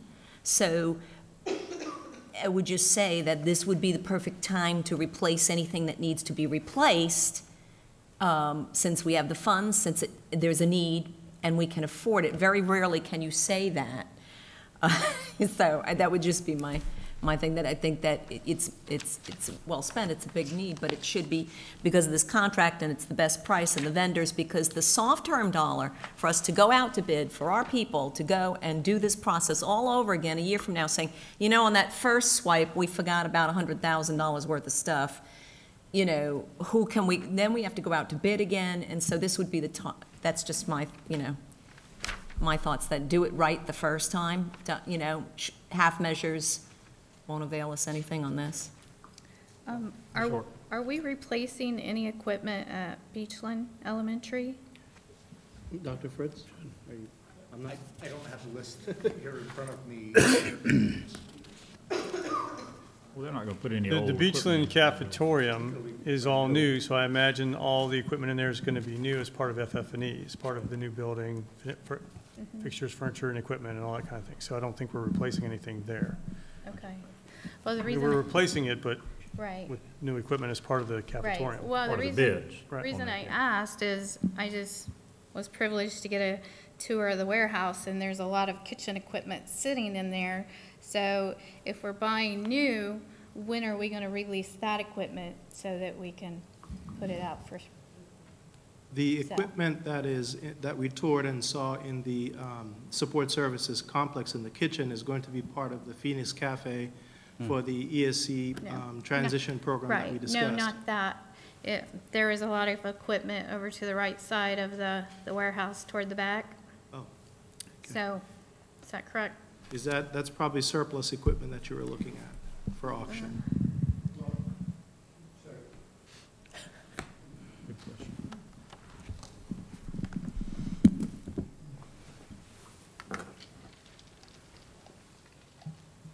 So the used equipment that's located at the warehouse that you saw, the food service director, he brings that equipment to the warehouse so that the service technician can look at it, evaluate it, and if we can repurpose it, we do. And if he can't repurpose it, then we get it declared surplus so that we can sell it. With everything else. We don't just sell quick kitchen, then we do. It goes into the surplus pool of equipment that we dispose of through Gov Deals.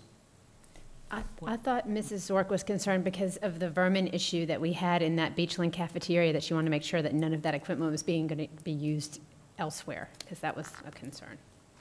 I don't know what she was thinking. Twofold, but. Right. Right, but I was thinking that some of the equipment that was sitting in the warehouse was from Beachland. I'm not sure exactly where it came from. I wouldn't be able to Okay. tell you with certainty, but I can certainly check it out All right. and let Mr. Morrison know. I just, if we have to use this money for specific items, I don't know why we would put old items back into, because they're inefficient. Some of the items that we brought in Parts. really need to be evaluated by somebody that works in that field, because if they're still usable, we would want to try to repurpose them or at least have them as a running spare if something went down. Well, did we inventory those items before we put them on this list, do you know, for us to purchase new? I'm not sure. The food services director has the master list of the new equipment. I'm not sure how, how he came up with that list. I think they went around and saw, evaluated what the district-wide needs were, and that's how they came up with that list. I can speak to that. I've seen the list. Mr. McCarty actually has a list of all of their equipment. So that would be, steamers, serving lines, ovens, you name it. He has a list of it, ice machines, and they're listed by age and condition and the current situation, and they're replacing the oldest and most in need of upgrade equipment first in this plan. And they actually have it's a triaged list of the most obsolete equipment that is useless all the way up to current. And we have equipment in our kitchens that is 20 years old. And so we're replacing the older equipment that's obsolete and more energy efficient, and replacing it with newer on a triage list. There's been quite a bit of analysis on this. Ms. Simchak. I just want to say, and also you mentioned that we use govdeals.com, and everybody invite you all to go on to govdeals.com. They have like a 12%. What it is it's sort of a brokerage. By law, we have to sell, we can't, our employees can't dumpster dive for stuff. We can't give used computers to people or just pick a company. We have to auction at surplus and or donate or destroy things. And what happens with GovDeals, which I would imagine the surplus that is not reusable, what he's saying, I just want to say it's very good because they have like 12%. And what they do is this stuff never leaves home. You just leave it here. You don't have to hold an auction or do anything. You post it, you do pictures, people go on from all over. You can charge that percentage to them. It goes at like a bid, like I guess eBay or something, it goes up on that, and then the winning bid sends GovDeals the check, and then when they say they got the check and they release it, then they are entitled to come pick it up, and once they pick it up and we tell them they picked it up, then we get the check, and you don't have to have an auctioneer, you don't have to have, so it's really money saving and it's a great tool, so I'm glad that you're using that. So we need to get rid of all that stuff we've got in the warehouse. If we can't use, if it's obsolete, as was just told to us, if it's obsolete, get it out of the warehouse. Under consent tonight, we did, I don't know if any of those specific items were on there, but there were surplus items that we approved. I had one question. It's kind of a crazy one here, but on page 2 of 25, and I'll tell you what it says. It's in case of tie bids. The way you figure out who gets the bid, you flip a coin to break the vendor's, let's see, flip a coin to break the tie. The vendor company's name closest to A will always be assigned heads in the coin toss. This sounds like Fellsmere. You know, they elected their mayor out there a while back with by a flip of the coin, and Vero Beach. I remember you wanted to flip the coin when we were doing our appointments. That's right. Right? Didn't he That's say right, let's flip you the did. coin? Yeah, as long as it's a fair coin, that's right. important. Country boy answer to that. Heads too, That's a Wachula. That's a Wachula bid. Wachula tactic. That's actually from the National What you Institute of did. Governmental Purchasing. Yeah. That's where I that just thought came it was from. kind of a neat statement to have in there, and you know, every now and then, we gotta be a little really bit light up here on this board. It's a 'cause question There's some on the heavy test. stuff coming down. It's a but, question on the certification test. Thank you very much. Okay, any other discussion? We've got a motion and a second. All in favor, say aye. Aye. All opposed, same sign. Okay. All right. Approval to renew, action item L, approval to renew RFP 2016-12 for low voltage contractors. Dr. Rendell. Thank you, Mr. Chair. Action item L and action item M are both very similar. They're both renewals. In action item L, we are requesting approval to renew this RFP for 1 year and to issue purchase orders under this RFP not to exceed $400,000. On February 23rd, 2016, the board approved the award of Complete Electric, Chirelcom, and Universal Cabling Systems to provide services for the installation and repair of voice, data, electronic safety, security, audio, and video infrastructure. Projects less than $5,000 may be awarded on a rotational or best fit basis. Projects greater than $5,000, for projects greater than $5,000, all awarded vendors will be invited to provide a formal quote, and award will be made to the lowest bidder. The new contract period will be from February 24th, 2017 through February 23rd, 2018. All pricing, specification, terms, and conditions will remain the same. Mr. Morrison, anything to add? Nothing further to add at this time, Dr. Rendell. I'll make a motion to approve. Dale, okay. Second. I do want to discuss Any discussion? something. Yes, sir. I have no problem renewing. I know how this goes, and the process is very lengthy, and when you get your list of, but as you notice, this is an RFP. The original, was last year, and so it's just an extra year. But I am curious as to, in the original RFP, it might have had terms. I don't have it in front of me to renew. It's for a year, that's how it went out, and I was just wondering what the terms will be for how many years? I mean, what I'm trying to ascertain is how many years would you feel this would be safe to renew at 3 years? There's 3 1-year renewals. Okay, thank you. But each year it has to come back to us. Yes, sir. Okay. Sorry, I was a little tongue-tied. Just thank you. The question that I have, are any of these contractors, are they taking work away from our, for example, electrical staff that we have on staff? I mean, is this an attempt to outsource these services? No, sir, I don't believe so. I can see if Mr. Morrison or Mr. Carver want to pitch in, or Pass it Bruce, because off actually a over. lot of this is stuff that falls under Mr. Green's area. So I'll speak to an example. For example, the entire PA system at Sebastian River High School had to be rewired, 20 years old, for safety issues. So we do have staff that do regular routine jobs, but that took crews and crews of people that only one of these vendors could provide to get it done in a timely manner. So these are, for us, large-scale projects that we don't, especially on the low voltage side, like data drops for security cameras, projects that we wouldn't maintain that level of staff for on a normal basis. How big of a staff do we have in the electrical maintenance department? We have one low voltage that I know of. I don't know about the electrical department. We don't have a lot of electricians. Mr. Murray is one. I think we have another one that we recently hired, but they're pretty tough to get. Okay. Okay, any other discussion? I have a motion and a second. All in favor say aye. Aye. All opposed, same sign. Thank you. Item number M, approval to renew RFP 2015-12 for programming service and repair of Andover BAS system with Delta Automation Incorporated as a primary vendor and MC2 Incorporated as a secondary vendor. Dr. Rendell. Thank you, Mr. Chair. We're requesting approval to renew this RFP for one final year and to issue purchase orders under this RFP not to exceed $80,000.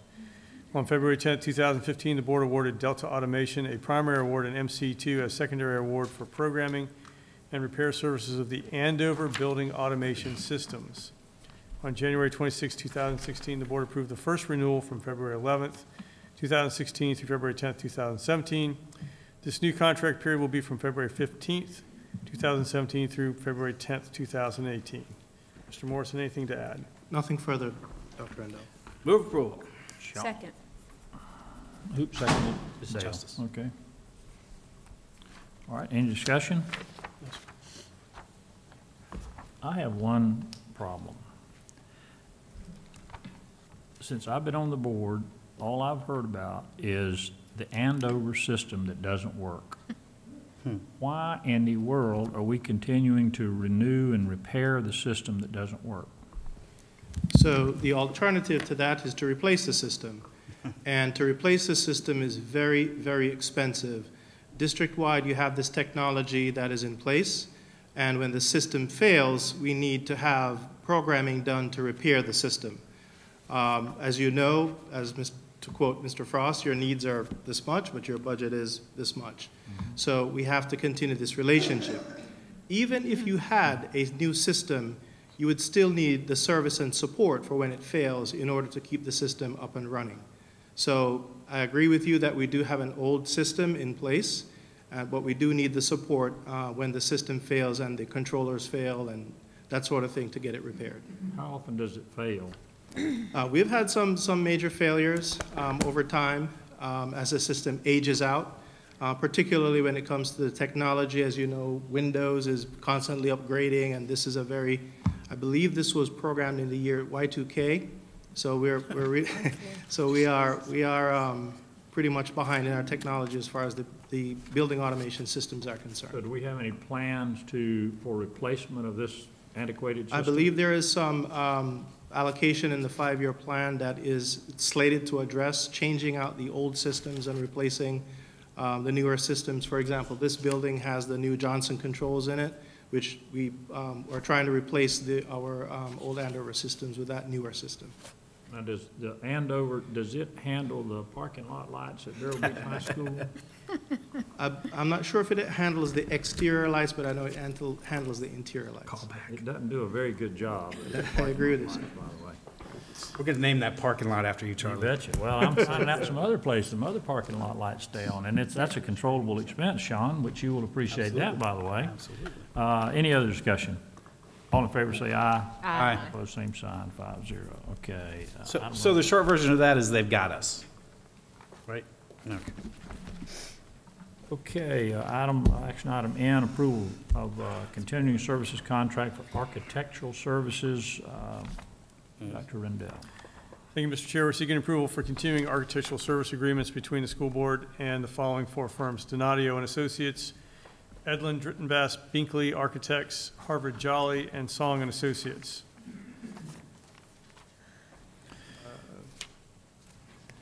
Contract period is February 15, 2017 through July 26, 2017, and may by mutual agreement between the board and awardees be renewable for 2 additional 1-year periods. I need a motion. I'll make a motion to approve. Need a second? Second. Sean, okay. Any discussion? Yes. Yes, ma'am, Laura. I don't understand. It states here, projects will be assigned on a rotational or best fit selection. How do we decide if it's which one to use? I'll take a stab at it and have Mr. Westenberger come up to the podium, but For example, if you may have a site that an engineer has already worked on and has the drawings, has the topography of the site, has the history of working with the particular area, then you may look at that architectural firm and say, okay, you know, you have some of that history that we will able to handle the project more efficiently. That's kind of a best fit. And rotational is just to make sure that we spread the business evenly throughout the group. Well What done, did I do? Mr. Morrison. That's about it. Okay. We look at an existing site that the architect's been involved with already, so we don't have to do so much research into the site. And then, honestly, we look at their workload to see how much they've done with us, how much they're doing outside of us, and we're going to try to award it to somebody that can give us the best service in the quickest amount of time. Do we document why we choose the company for best fit so that the one in rotation doesn't come back to say that it's not fair practice? That's a good question. That's a great question. No. To my knowledge, no. Basically, we can look back at the purchase orders and say, hey, we've given this firm this job, this firm that job. But we don't, if you're asking, do we go to the other firms and say, hey, we chose Donadio and Associates because they've done existing work on this? No, we don't do that. But not necessarily going to them, but do we at least document it in the, like the project folder or something along those lines of our reasons for choosing this over that are the following? Since I've been in the position, no. Something we can See an certainly opportunity. address, though. Right. Well, I do think that's probably best practices, because if we do have anyone that comes back and says, look, you keep choosing the same company, that we're not on the fly trying to put that together. We have history of why Sure. we've chosen. Yeah, certainly something we can do Yeah, moving we can forward. make that a step in the selection process, you know, some summary comments as to why this vendor was selected over another. Well, I think they sort of do that in the whenever the purchasing department reviews the bids. I mean, that came up during this last, one of the projects that we had going. They had a score for each one of them, and it was pretty plain. wouldn't see that with Now, these, there's though. subject- When it's under a certain dollar, Mr. Searcy, we won't see it, so that's what, and I think she brought up a good point. Even if it's just a form that, under that smaller project that we don't see for Yeah. 30,000, that some sort of form, selection form, you know, reasoning is spelt out, because then a constituent asks us, and we have to say, excuse me, Dr. Rendell, and he goes to you, and you pull it out and say, oh, yes. Or a court. Or a court would ask us. Oh, you're always going there. No, we're always going there. You know, there is quite a bit of difference in some of the pricing that they have as far as the architectural services per hour. It's a pretty wide range of pricing there. And sometimes I'm wondering if the head man does anything for his $200 an hour, but that's my own thinking about that. But, all right, any other discussion? All right, Bernie. I have a motion and a second. All in favor say aye. Aye. All opposed, same sign, 5-0. Okay, thank you very much. Approval of Florida Department of Education, Office of Education Facilities, Florida Inventory of Schoolhouses, FISH, certification of facilities data. Dr. Rendell. Thank you, Mr. Chair. This is another one of those requirements that we have to complete by SREF, the state requirements for educational facilities. We have to maintain this FISH certification document, and so we've prepared the FISH document for approval for this year. We have to submit this to the state DOE by April 1st of every year, so our FISH document is complete, and we're seeking your approval so we can send it up to the DOE. Need a motion. Move approval. Second. Mrs. Justice again. Justice. Okay, I have a motion and a second. Any discussion? Yeah, just a quick question. Now, the FISH document, as far as capacity goes, is not the same as program capacity, is it? That's correct, Mr. Frost. The FISH document basically they look at the floor plan of the building and they say, you have a room that's this size, it should be able to serve this many students. And they look at standard classroom size and standard classroom use. Sometimes, even in a standard classroom, we will offer a different program. For example, it may be a self-contained program or some kind of smaller group setting. The FISH document does not account for that. So how we use the rooms determines what we call program capacity. But the FISH document is going to be, you have this much square footage divided by this many students. This is how many students that building should be able to serve. It doesn't take into account how you use the rooms. Great. So before anybody comes to us and says, well, you should have 18 or 24 students in that classroom, and we have a self-contained autism unit in there, you know, which obviously would not be the same, that, you know, it's important to realize that these may not be seats that are available, especially as we move towards open enrollment, things like that. Yes, sir. Thank you. Ms. Justice. The question I would ask, you said how we determine to use it, but the class size requirement is by the state. So they'll say 18. It doesn't matter if FISH says you could fit 22 in because of square footage. So that's state, correct? Correct. For the standard classroom use, we would still obviously use the class size caps, 25, 22, and 18. But for example, a self-contained autism unit is going to be 8 students or so. Right. And that's not going to show up on a class size amendment count, and it's not going to show up on the FISH document for sure. Or even like a vocational program like welding or something like that. Again, the FISH does take into account some of those types of classrooms, but once you get to a regular classroom, it's going to say 25. Okay, good, thanks. I have a question. Who signed this? Is this the form that goes to Tallahassee? Yeah, the form that was in the backup. I would have a hard time knowing who that was, but we need to. That would be Mr. Westenberger's signature. Yes, is that his? We ought to type their names under it. His signature is almost as bad as my husband's. How would they know who to contact down here? But anyway, we need to look at that, Dr. Rendell. All right, we can okay, print the name underneath. Very good. Okay, have a motion and a second. Any other discussion now? All in favor say aye. Aye. Opposed, same sign, 5-0. Okay. Next item, approval of contract with AT&T for internet services. Dr. Rendell. Thank you, Mr. Chair. In item P, we are seeking approval for additional internet service provider. This is to have a backup. Total cost of a 2-year contract is $69,126. Mr. Green.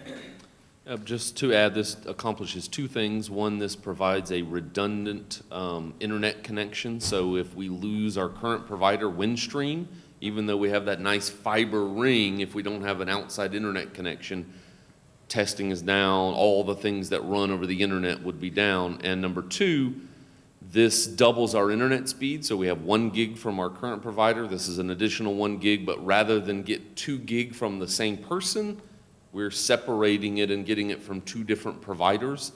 I will tell you, I just want to thank Manny Cabo at the county. We've been working with them for several months, and he has helped us reroute a separate fiber line directly to AT&T in Vero for less than $2,000 total to do that, and that was going to be an expensive venture for us. This gives us a locked-in pricing and the ability to have more bandwidth and a redundant line failover in case one internet goes down. Is this a budgeted cost or is this a new? This is new. Now, what I will tell you, we're bringing it forward now because it's going to take about 90 days to work through AT&T as a company, so most of this will be budgeted into next year and the year after's budget. You'll see that as we come forward. This probably won't go live until closer to summer by the time we work through their router installation, and they have usually 60-day contract stuff, so this becomes effective. You notice they didn't sign first, we signed first, and then it goes through AT&T. That's just their process. So it doesn't become effective until their signature. Okay. All right, I need a motion. Make a motion to approve. Dale. Second? Second. Any other discussion? I just wanted to mention, so as Mr. Green said, it may not go into effect to next year's budget, but if by any chance it was 1 year shy, the expenditure would be $2,749. We'd have to squeeze into this year. But we certainly would, but I think it's great in layman's terms. It's almost like having a generator, you know? So I think that's great that the thought was there, because if they can't press the button and perform, school's basically closed in this year. of technology. So I applaud you for thinking outside the box. And thank you to Manny. So would this be like series or parallel or series parallel? These will be what they call load balanced, very similar. So you'll get 2 gig of speed, but instead of putting all your eggs in one basket, you're combining 1 gig from 2 different providers. So on a normal basis, you're getting double the bandwidth, which is good. But if any one provider goes down, the other one is working, and you'll be on 1 gig, which we are functioning today, just not as quickly as some people would like in some areas. So it does 2 things, doubles our bandwidth and provides a layer of redundancy. Great. Awesome. Any other discussion? All in favor say aye. Aye. Opposed, same sign. That completes the action agenda. Superintendent's report. Thank you, Mr. Chair. Actually, I have 2 presentations that we want to cover in the superintendent's report. The first is an update on the Citrus Bowl renovation project and an update on Beachland Elementary's construction project. So Mr. Westenberger is going to walk us through that. There's actually a PowerPoint that he's going to go through. Okay, so we have just a brief PowerPoint presentation of a couple of projects that we have going on within the district. Hopefully you guys have seen that we are doing a few things at Beachland Elementary. There was a discussion earlier about equipment in the cafeteria, and I'll touch on that in a second. But in July of 2016, we went ahead and we demoed 4 existing classroom buildings and the existing cafeteria that were there, both at the end of their useful life cycle. In the same footprint now, we're constructing a 2-story, 16 classroom building and a brand new cafeteria. Is that you, Carter? So in these pictures here, I just tried to give you an idea of what we got going on. These are both taken from the corner of Mockingbird and Beachland Boulevard. So that's the exterior of the 2-story classroom wing. And you can see a shade of the cafeteria in the second slide to your right. This is the interior first floor here. Framing is 100% complete. We've got mechanical, electrical, and plumbing all in there.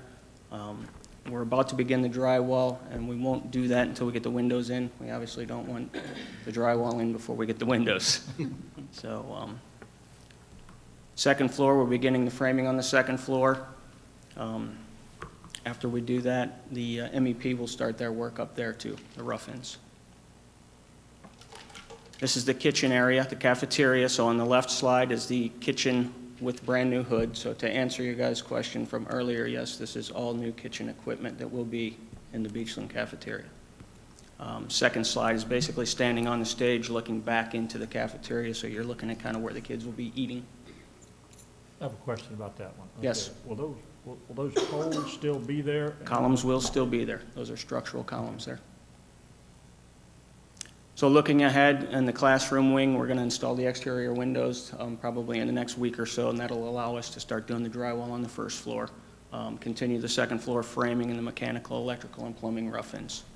The cafeteria will wrap up the interior framing, and then we will continue with the mechanical, electrical, and plumbing rough-ins there as well. So the other project we have going on is the Citrus Bowl Phase 2. Obviously, you are all well aware of what we did in Phase 1. Phase 2 is basically demolishing the existing bathrooms, both men's and women's, and the locker rooms, home and visitor. And we're replacing those with ADA-compliant men's, women's restrooms, as well as a new home and visitor locker room and an elevator to the press box. There's a floor plan. It's kind of busy. Farthest left on the slide is the home locker room. The men's and women's restrooms are in the middle, and then the visitor side locker room on the outside there.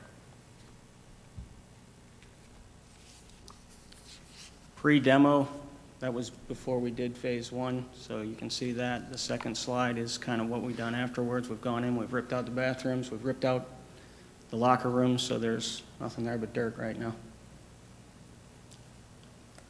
They're beginning the foundation work for the visitor side locker room. They're basically going to work from east to west. So the visitor side locker room, you can see the foundations are being formed and getting ready to pour. Actually, they poured them Friday after I took that slide. And we're also working on the sanitary sewer there. That's a manhole that they've placed, and we're working on bringing the sewer line into where the restrooms are going to be. Looking ahead there, Site work, we're going to continue with the 8-inch sewer line. We're going to start installing the water service on site. As far as the buildings, we're going to continue with the foundation layouts for both men's and women's restrooms, form and pour those foundations, and the elevator pit, and then the mechanical rough-ins, all the mechanical, electrical, plumbing rough-ins underneath the ground will start going in once we get stem walls up on the foundations. Questions? I have one that I failed to ask a minute ago about Beachland. Do they have an elevator over there? Beachland will have an elevator in the 2-story classroom, yes. Because I knew we were going to have one for the football team. So we need Yes, yeah. We are required to have one. That's a very good Right. presentation.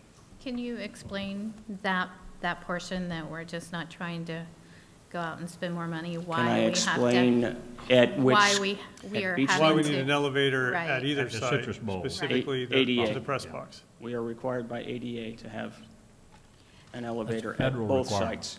right, but also because we started doing the renovation, so Correct, yeah. we had to Once- be in compliance. Once we go to an existing site and we start to touch the existing site, we need to bring it up to ADA compliant. So that's the reason you're seeing it at the Citrus Bowl. Obviously, Beachland is the same. Right, and I do remember seeing a letter where we tried to Yes. not have to We tried have to that. get a variance, I right. believe, at the Citrus Bowl. We don't- Basically, we were saying that, we don't see a need for someone in a wheelchair, whatever, to go to the press box typically for coaches, that kind of thing, and seeking for a variance or an exception, and we weren't granted that. But you did try. Yes, sir. Yes. Yeah, that's good. Yep. Is the lighting system at the Citrus Bowl, is it tied into that new contracting services or whatever they call that thing that we just built over at Vero Beach Elementary or the soccer No, field? sir, no. At Vero Beach Elementary, that's a chiller plant. That's a centralized chiller plant, so that doesn't have anything to do with the stadium lighting there. But they ran all those pipes all underneath the, Pipes were underground going to the Flick to serve the Flick with chilled water. and it was only chilled water. It Chilled didn't have water, anything correct. to do with the light system. No, sir. We're not going to use the chilled water for the locker rooms or anything?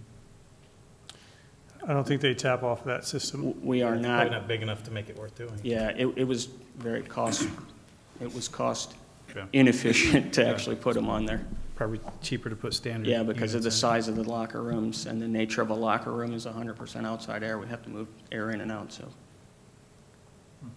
A couple things for the viewing audience to know. So completion for the classrooms and the cafetorium August. at Beachland will be in time for school to open. Correct. So we Yes. expect to be in the new classrooms and the new cafeteria at the start of the school year. Yes, sir. And we're on target. We are on target. Something for the viewing audience to know about the Citrus Bowl renovation Phase 2, it won't be complete in time for graduation. So we'll button up the construction area so that we can use the stadium to hold the high school graduation. And once graduation ceremonies are over, we'll get back to work underneath. The idea is to make sure that that project is complete in time for school to open next year for the football season and that kind of thing. So the Citrus Bowl renovations will be complete at the beginning of the football season this year. Is that correct? Yes. Something for the viewing audience to know is that when we were not able to use the stands at Vero Beach High School in November, I think, of last year, or October 2015, however long ago that was,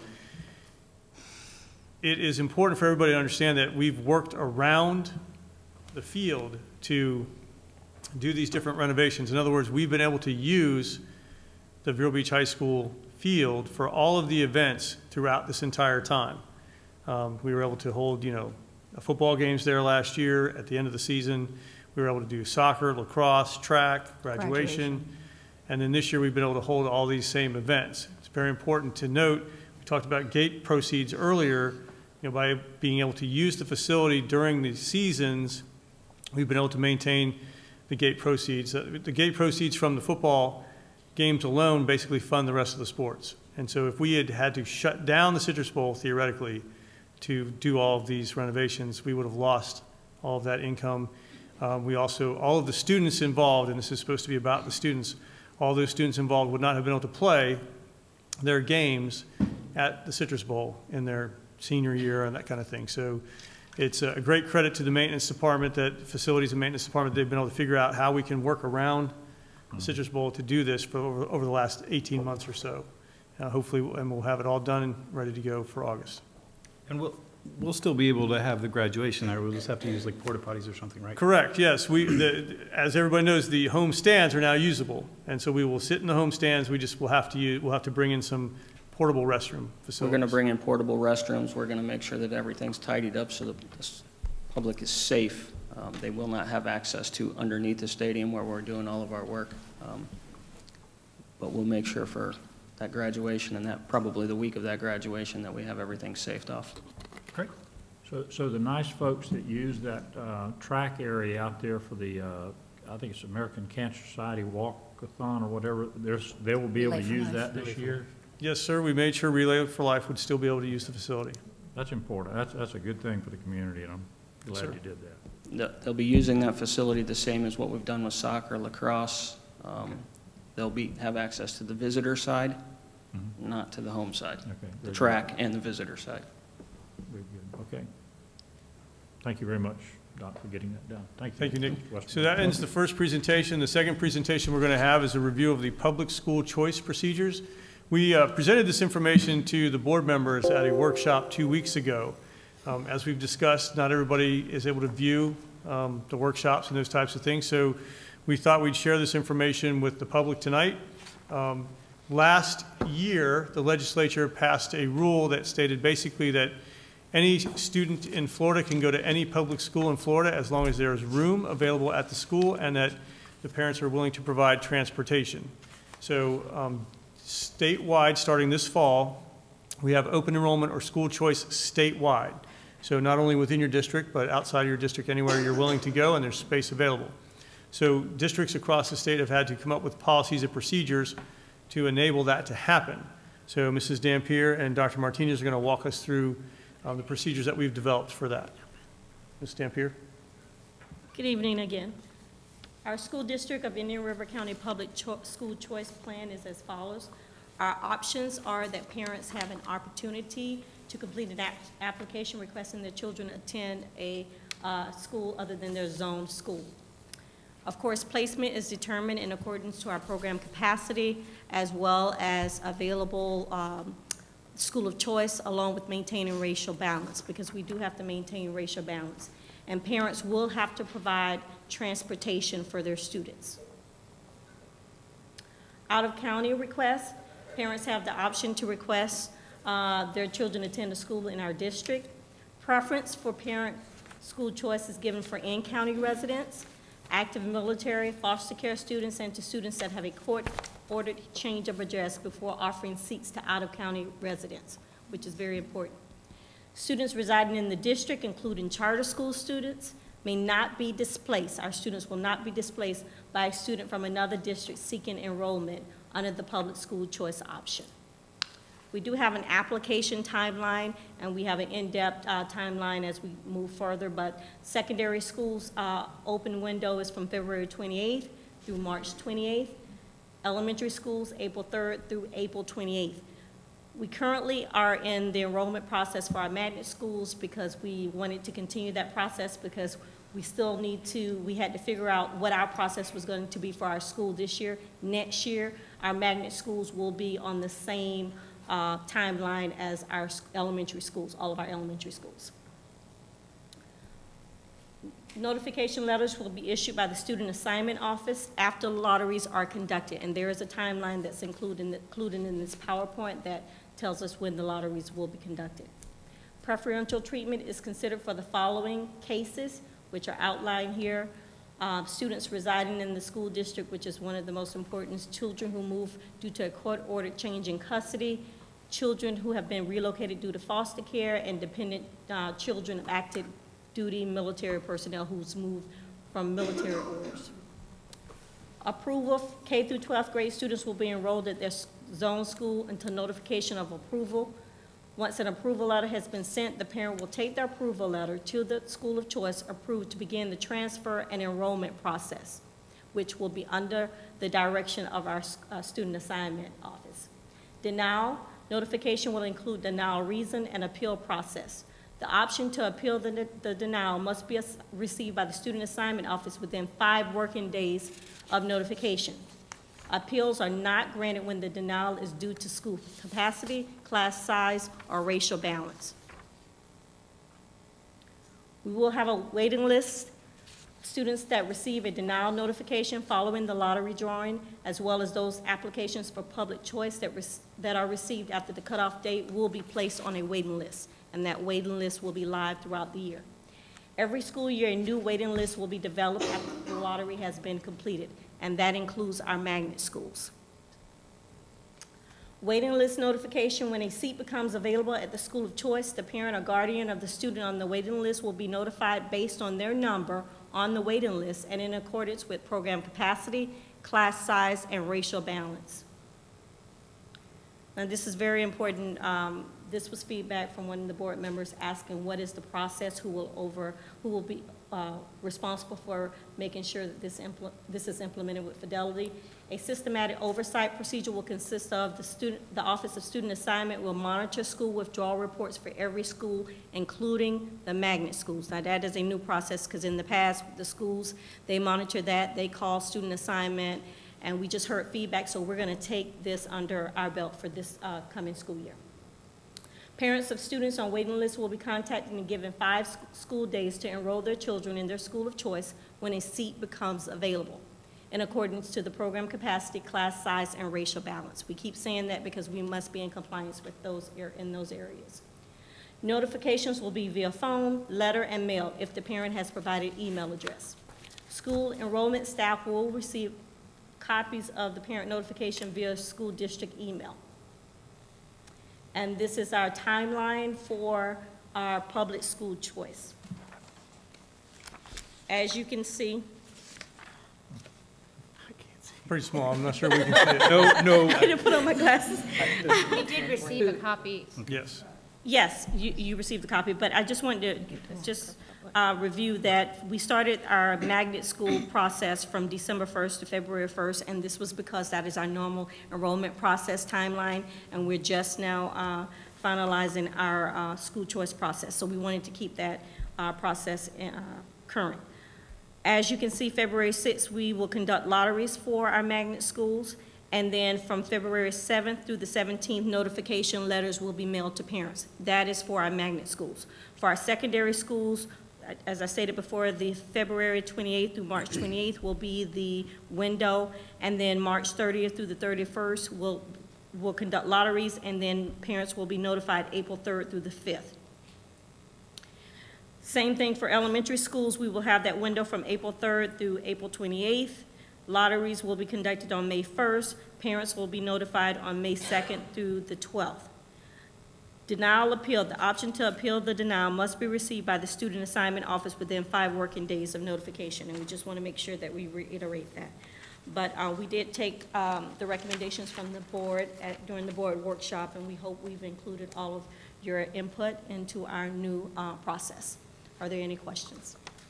Hey, well, where can the viewers out there see this? Is it on the website? Not yet. We wanted to bring it to the board and the public. Approved. To make sure. It's not policy. It doesn't necessarily require board approval, but we are looking for. When will it be on the website? It can be on tomorrow. Tomorrow. Okay. We were just waiting to see if there were any questions or anything that we needed to make amendments to as far as the policy. It's ready to go. Laura? I think what you have done is something that the other counties can take and do the same thing in their counties. I think this is a really good, the way that you've set this up. I think it's well done. Also, I like that you've taken input from us and tweaked it and made it to what it is. So I thank you for that. This plan is for sale. Can we copyright it? Be a public records request. I don't know how this works in other districts. Maybe other people can help me out. So this isn't something that has to come before us for approval. No. So do other districts, do the superintendent and staff just kind of make up this thing and they don't discuss it with their board? Are we really lucky that we got to give all that feedback that we did? Or is that, how does that normally work? That's day to day. I think it really is dependent on the district. I mean, there are some districts where the staff and the board work hand in hand. There are some districts where that may not happen. There are some districts that rolled their plan out a month or two ago. There's some districts that have yet to unveil their plan. We did some research and looked at some other districts. Ms. Stampier and I both worked in St. Lucie County. St. Lucie County's had district-wide school choice for 20 years or so. Yes. So we both have experience with it. So I think we did have a pretty well thought out plan that we presented to you a couple weeks ago, but based on some suggestions and feedback, I think it's even better.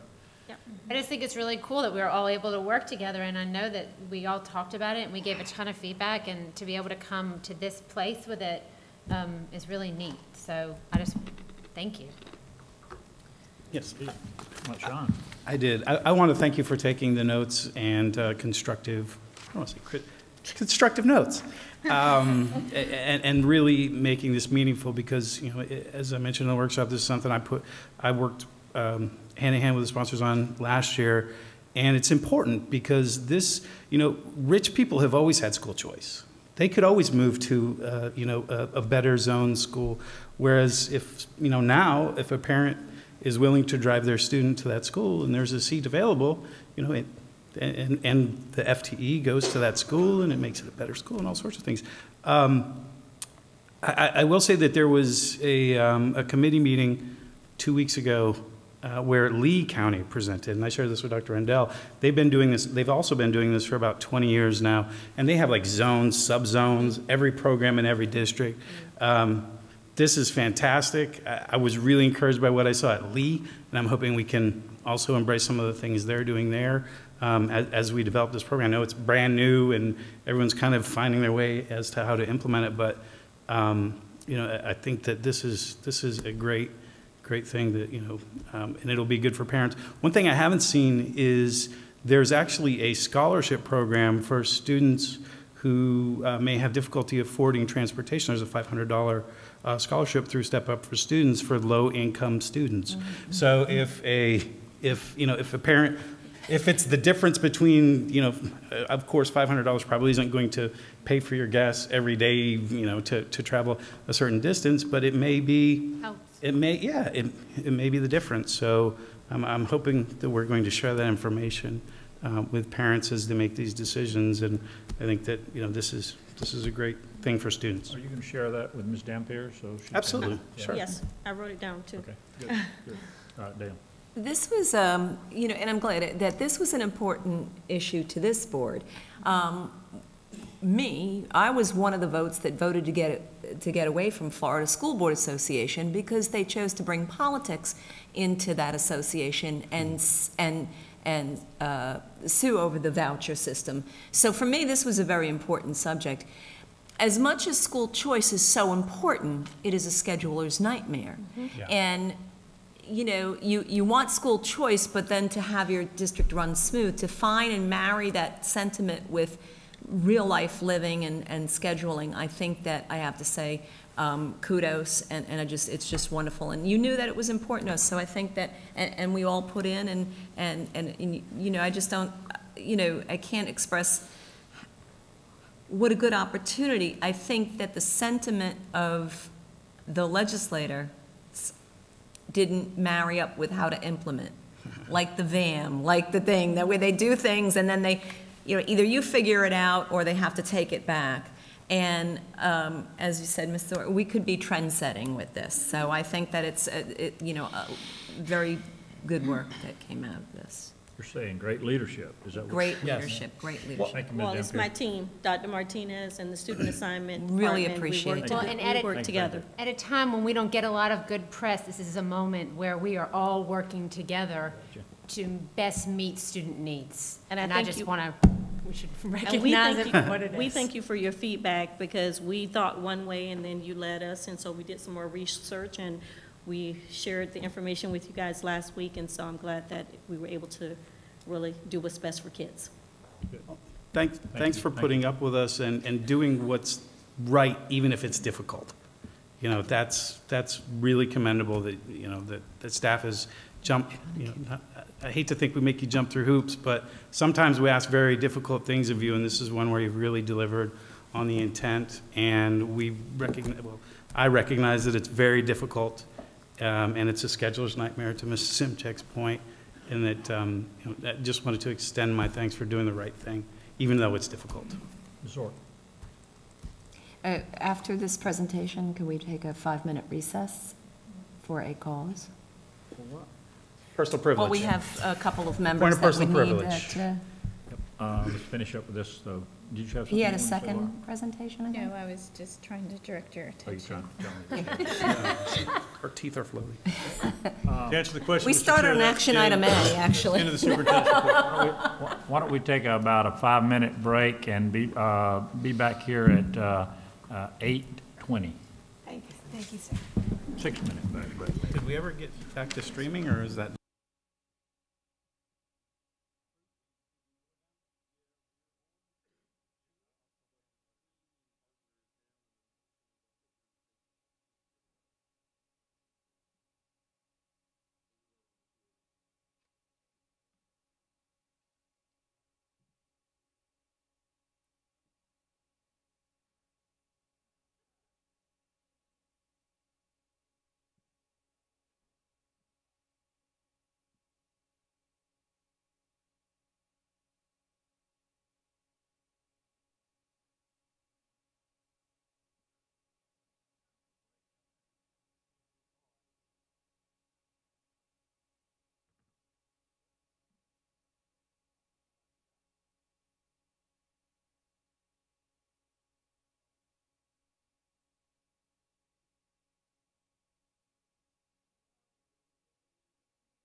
session. Look at that. Okay. Get on time. Okay, is there anything else in your report, Dr. Rendell, that you wanted to do? No, Mr. Chair, I'm done with the superintendent's report. Okay, very good. Discussion, Mrs. Zork? Yes. Safety. Student safety. As a parent with 2 at Storm Grove Middle, I've had a lot of communications with some teachers and parents on the communication breakdown of how this was, the processes that we took as a district to make sure that our students and teachers were safe, and that there were steps that we took as a district before the student was allowed to come back to school. So I was reading through the Code of Conduct book, and then and I was also talking with Dr. Martinez about this, and I was wondering, out of the spirit of transparency, if they could walk us through what took place before we allowed the student to come back to the school. Yeah, we can have Dr. Martinez talk about some of the steps that we normally take when a student is removed from school for something like that, and when they're brought back and that kind of thing. You mentioned something about communication, breakdown and that kind of thing. We did notify the Storm Grove families the evening, that the threat was made, and we investigated that and determined there was no credible threat and that kind of thing. We don't usually communicate what that entails. Determining that there's no credible threat. We don't usually talk about what the investigation to determine that, what that entails. It involves law enforcement and that kind of thing. And, basically, like other situations that we've discussed, we rely on law enforcement to give us the lead in situations like that. Right. And so law enforcement was involved in that determination at that time. And, they informed us that there was no credible threat and that kind of thing. So the student was removed from school for a period of time. And, there's certain things that we can share with parents when they call. They want to say, well, I want to know what's going on. I want to know if my son or daughter is safe and that kind of thing. So some information we can share and some information we can't. What we usually try to do is make sure everybody understands we've taken every measure that we believe we need to take to make sure that the students and staff are safe. And we did that in this situation as well. I don't remember any cause for concern in how the situation was handled. My own daughter goes to Storm Grove. I was there the very next day. She was there at school and I was there, and for the next few days after that, I made sure I went there every morning to make sure that things were going well and that kind of thing, and discussed with the staff how things were handled. So Dr. Martinez, if you want to kind of explain in general terms what kinds of things we normally do in situations like this, that kind of thing. So good evening, board. Good evening, viewers. The Code of Conduct is designed for students. It's the guidelines for students. It's the guideline to create safe environments, to create a positive culture and climate within our schools. However, when incidents do happen, that Code of Conduct is to hold the student accountable for those actions. We do have administrative procedures, and we do have an administrative site and other internal documents and steps to processes that our administrators have to comply with when there is a threat. So all administrators that experience this in general would conduct an investigation. Some of the investigations are done purely by the administrative team, and some investigations are done in collaboration with law enforcement, depending on the nature of the investigation that is being held. They complete their documentation, and depending on the results of the investigation, it could go anywhere from a consequence or holding student accountable to creating a complete safety plan for a student upon that student's return. So it depends on the nature and the results of the investigation. And that's what the administrators take actions on. So, for example, you may have a student that is suspended for an action, and after all the investigation has taken place, he or she just may need some counseling or a reentry conference with the parent. Whereas you may have some more severe situations where the team, the leadership team, including their student services and all mental health staff, need to create a safety plan for a student to reintegrate that student into school. So every child is looked at individually, depending on the results of that investigation. In terms of sharing information, we are limited because we do have to follow all our FERPA laws. So we cannot share the results of investigation with other parents, but we could assure the parents that we take all the measures to keep our students safe, and we do create those safety plans when and where appropriate. For the student,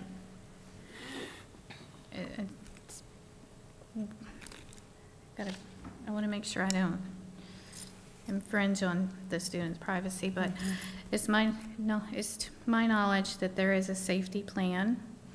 And the biggest concern that I was getting from teachers and parents, and I don't use the right wording, but it's what they also use too, is when do we determine if there needs to be a psychological evaluation before the student returns back to school?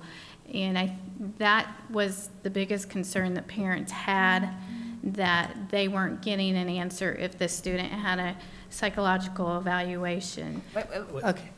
Right there. Excuse me. I apologize for interrupting. That discussion is really with regard to the student and that student's family, and that's not something that either federal or state law will allow district staff, the superintendent, or any board member to share with a concerned parent or community member or instructional employee that isn't directly involved with the student. And I certainly can understand questions that may come up from community members that I'm sure you're receiving from your community or from teachers. And I think it's important to remember that the law doesn't allow us to share that level of detail with regard to an individual student, but what the district can share is the general process that's used for any student, not talking about a specific, but any student that finds themselves in a situation. There's a process for that student to be evaluated under both Florida and federal law, for services to be put in place with regard to that student. But unfortunately, the law will not allow us to share specific information about a student in order to keep that information confidential for that family. The law is very clear that that sort of information is confidential unless the parent or guardian has consented to it to be released. And so I'm not sure we can talk about that level of detail at this meeting in this venue, but certainly Dr. Martinez can talk about the process of evaluating the students in general and how we put services in place. And that's why I got your legal opinion before I started was it last week? Because I didn't want to cross that line. So I appreciate that. I apologize but for I'm just trying to interrupting. figure out, as a school board member and a parent, how can we communicate to the teachers and the parents that we've done everything to make sure that our children are safe, because I had some that didn't feel safe, or still don't feel safe. So when we talk in general, and we talk about an infraction that is at the magnitude of a safety plan, our student services staff is at hand And even though they don't complete an evaluation at that point in time, they do have mental health background and could provide that kind of opinion and work with the families to determine what would be the next steps and are the recommendations that are provided to the school administrators as to what are the next steps to take with any kind of student that we create a safety plan. And safety plans could be created for students if they commit an infraction or when we just deem that it's necessary to keep them safe. So they don't necessarily have to commit an infraction if the school staff, student service staff that have to work with, mental health, and I'm talking about school social workers, school psychologists, student support specialists, providing their professional opinion and understanding the behavioral ramifications of a conduct. They state their opinions, they create the plans, they provide the interventions, and they make sure that they develop the safety net that that student needs to be able to either be reintegrated, and even, like I said, even if the student is not suspended and we realize based on our observations that a student may need some additional plans, we go all the way from safety plans to behavioral intervention plans to plans of support that are designed for individual students based on needs with the ultimate goal of keeping that student safe and the other students in the school safe and creating climates that allow teachers to teach. And I could have had this, and I have had this conversation privately, but in the spirit of unanswered questions, it's, even though it's uncomfortable and it's not nice to talk about, I just felt that it was important for the public to know that we're not ignoring this situation. And I just wanted you to come and explain what were some of the steps that we normally do. I think the liability is too great. Right.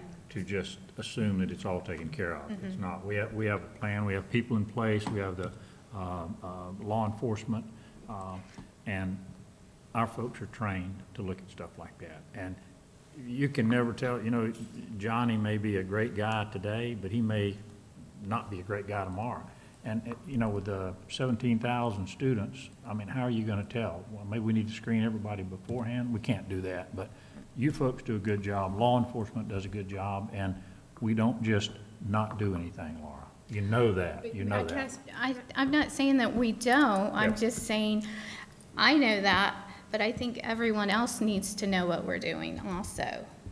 Mr. Chair. Kind of hard to convey that, but yes, ma'am. I'd like to, I understand where you're coming from, because now you're a mom, and you've got a lot of kids in different schools, and now you're a school board member, different hat, right? And you're at school, at your kid's school, and you're a mom at your kid's school, and you're talking to other parents, and parents want to know, and it's hard.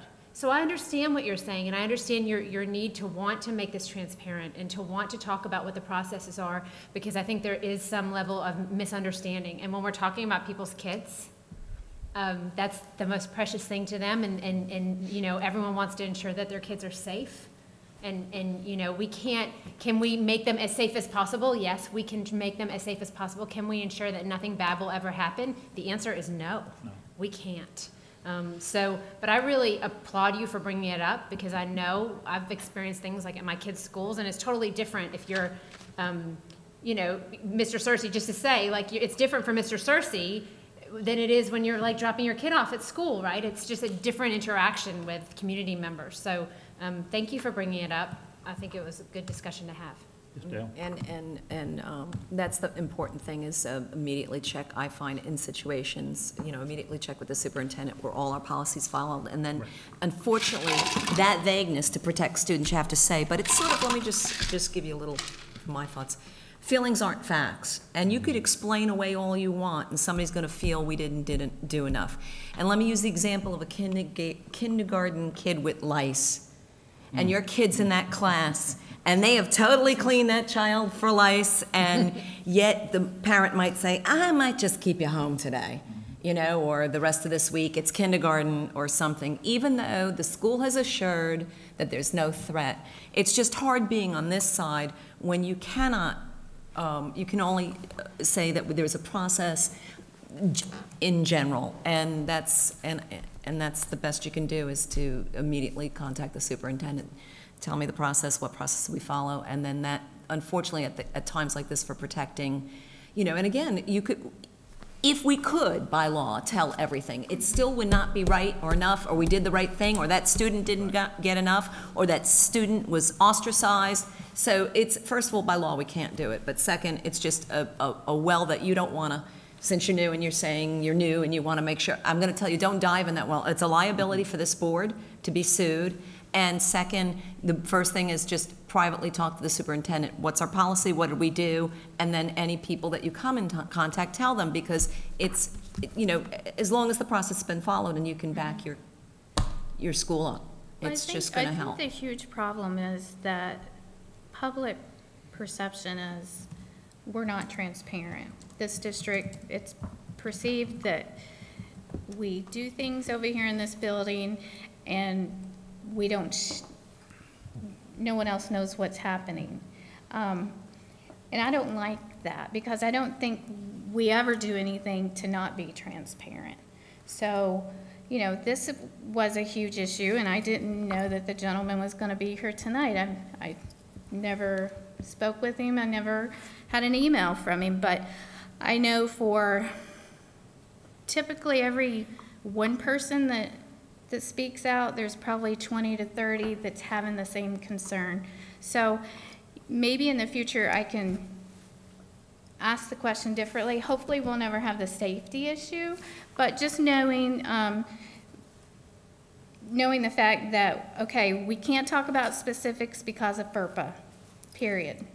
But I still think it's fair to ask the question, to say, like, have we done everything that we can do to ensure students are safe? You can ask that question privately, you can ask that question publicly. I don't see any, I mean, I think it was a good question to ask. Have we taken every step that we could possibly take to ensure student safety? Right. That's the answer, right? And that, you know, that may never be enough, like you said, but it's the best we can do. Oh, we're not ignoring it as a board. Correct, We're not right. I think it's good to point out. John.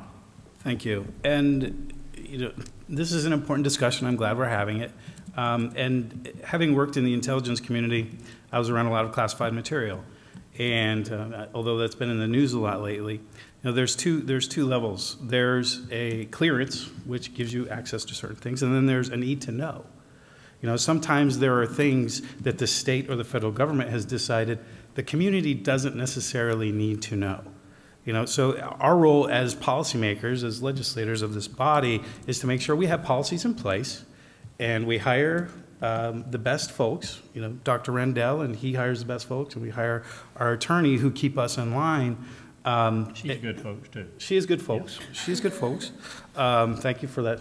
Thank you for that Like EF course adjustment. EF No, it's important. It's important. And she, you know, she did a good thing tonight. She did a very important thing tonight. And as you go back and look at the tape, I mean, it was, there are things, and the public may, you know, and we have this perverse social media mindset that everyone thinks they need to know everyone else's business, and that may not always be the case. And I'm all for transparent government, but our transparent government is that we have, you know, they don't necessarily need to know whether a particular student has done any particular thing. That's not their business, and that's in FERPA. So our job is to make sure that we have policies in place, and I'm certainly open to discussing whatever policies are necessary for safety.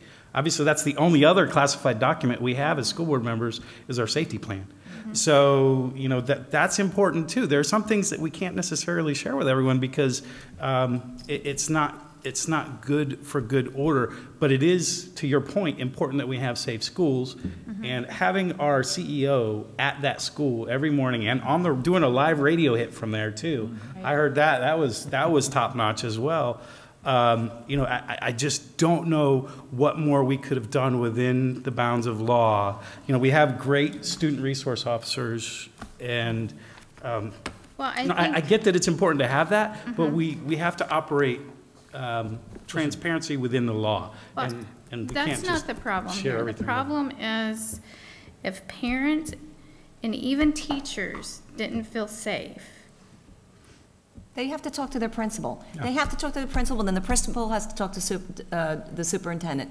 And then you as a liaison has to first ask, immediately this goes down, you say, did this all fall? And then you call back or talk to those people and say, listen, I can't really get into that. I mean, I'll give you another time where we can't do that. And it was early on when I was on the board where we got the report on how, let me put it this way, on certain areas that our schools were unsafe and needed improvements, like the school had 2 entrances and we want 1 entrance, and I won't go into it. You can't give that out to the public because then you're giving the bad guy, and you know, like I said, for various reasons, legal reasons, but it can only impart that. I wanted to go back to an example. We were on the board when we had, it was flawless. It was a bomb threat at Sebastian Elementary. It was flawless. It was wonderful. I mean, and I mean, the way it was, as far as the safety was concerned, was flawless.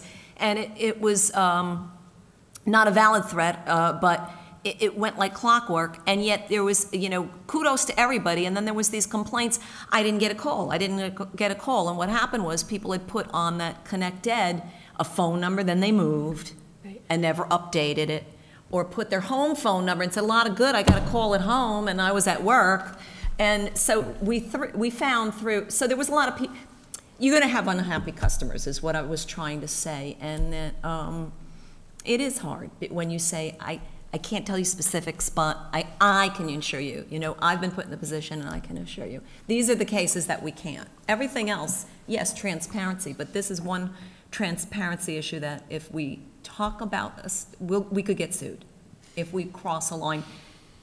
As you saw, you know, you want to talk about it and then somehow it's going to flow out. So it's hard. I honestly don't think it was Laura's intention to like talk about it. I think she just wanted to kind of broach the subject about it, and I again applaud that. I think like the other day we had there was a bomb threat at Gifford Middle School and everyone heard about it, and Mrs. Poisel called, the board gets notified, and I got the phone call and she's like, oh, by the way, bomb threat at Gifford Middle School, and I'm like, okay, my daughter's there.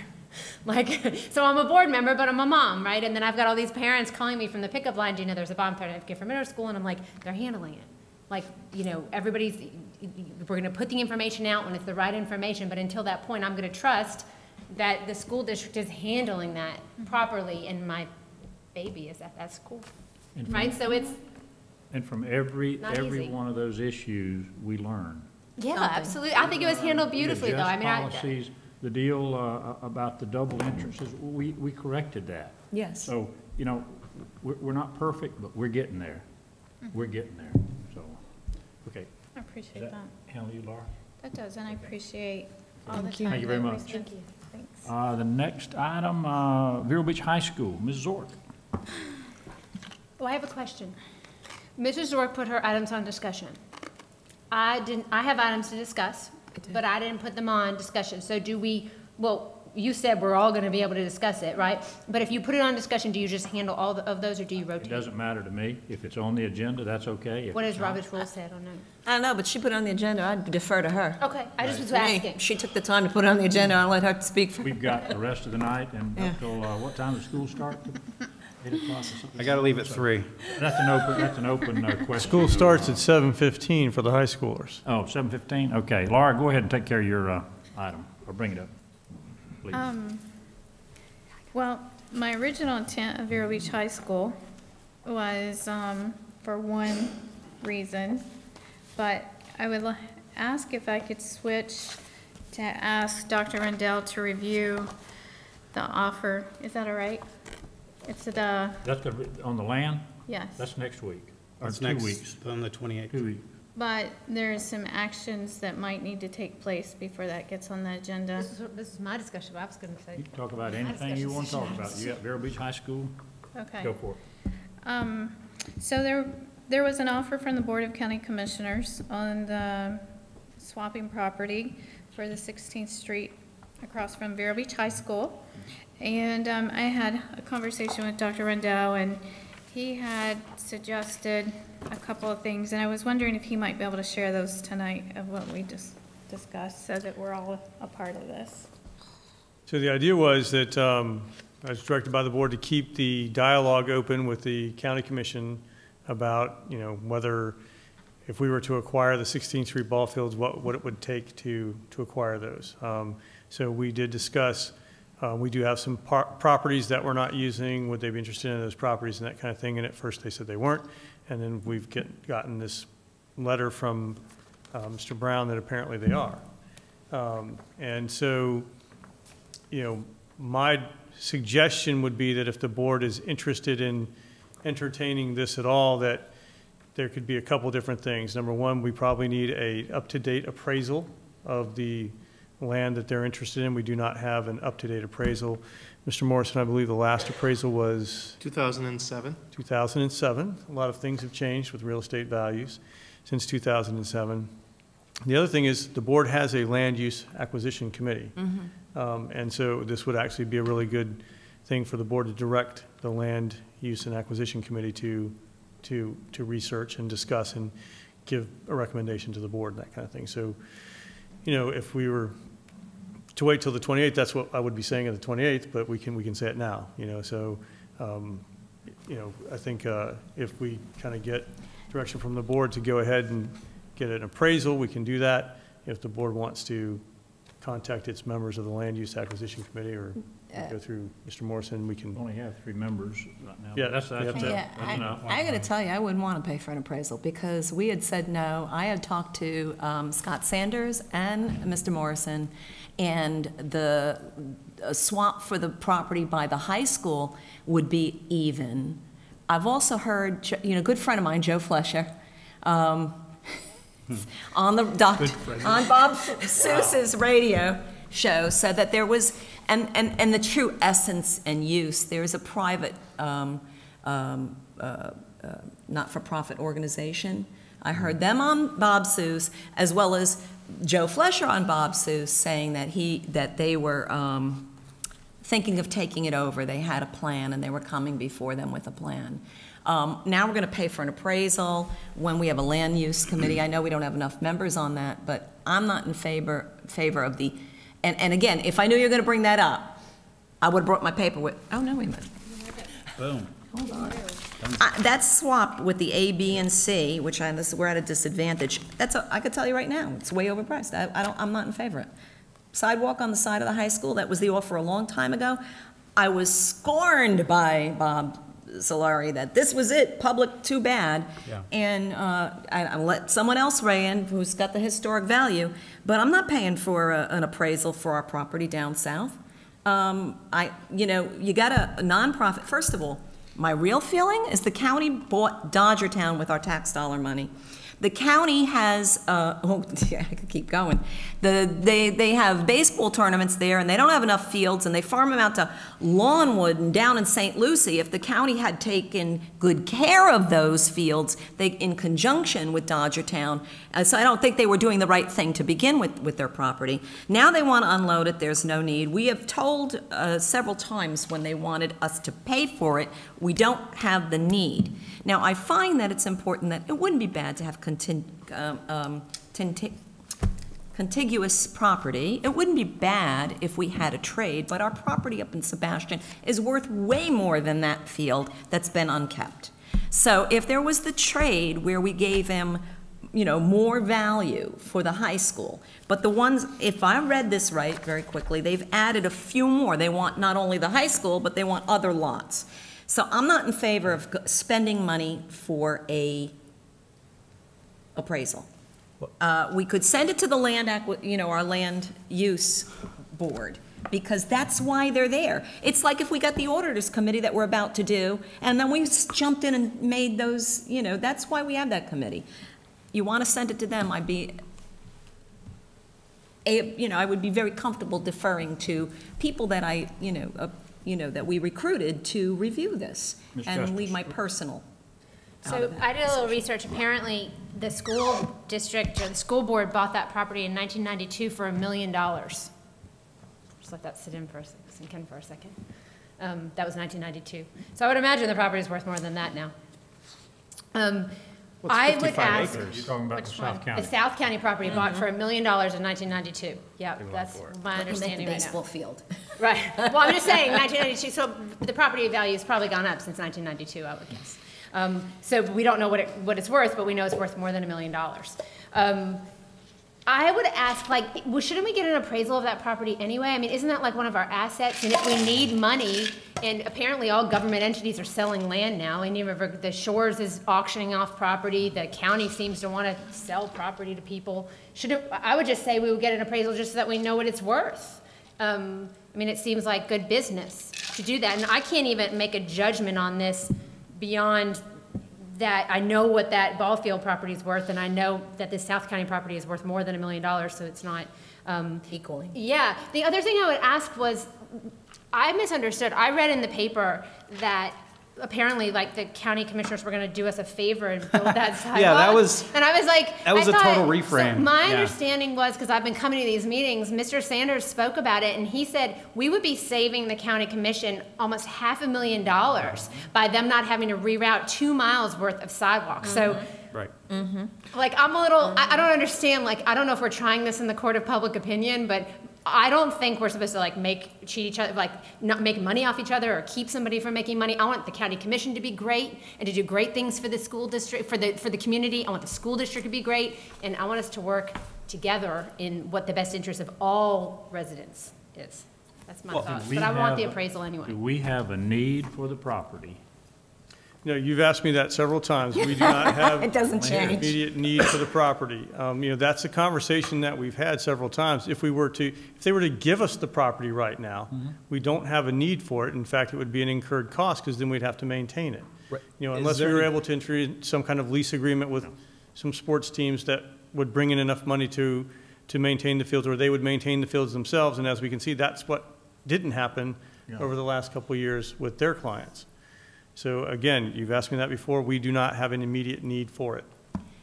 Can I say something? And the group that had the property leased has just requested that the county commission spend $1.5 million upgrading the fields so that they can lease the property and have great fields. So, you know, we're just looking for nods, but I'm not in favor of it. Number one, whenever they started talking about the High school? the sidewalks up at Sebastian, they weren't talking about our students walking to school. No. They were talking about something that going to the bus stop. We had a sidewalk It for was our to students, create a Go right? Line bus stop. A Go Line bus Go line stop. bus stop. So they did. Now they're talking about, well, we want to make sure that kids get to school on time. You know, this. We already this have a is- sidewalk that goes to the back gate. Right. It's already done. I live there. I see it every day. Well, okay. Done. Excuse me. David. And I just want to say, and I, you know, was doing it and dancing around it, but thank you, Mrs. Justice, for speaking about, is this the court of public opinion?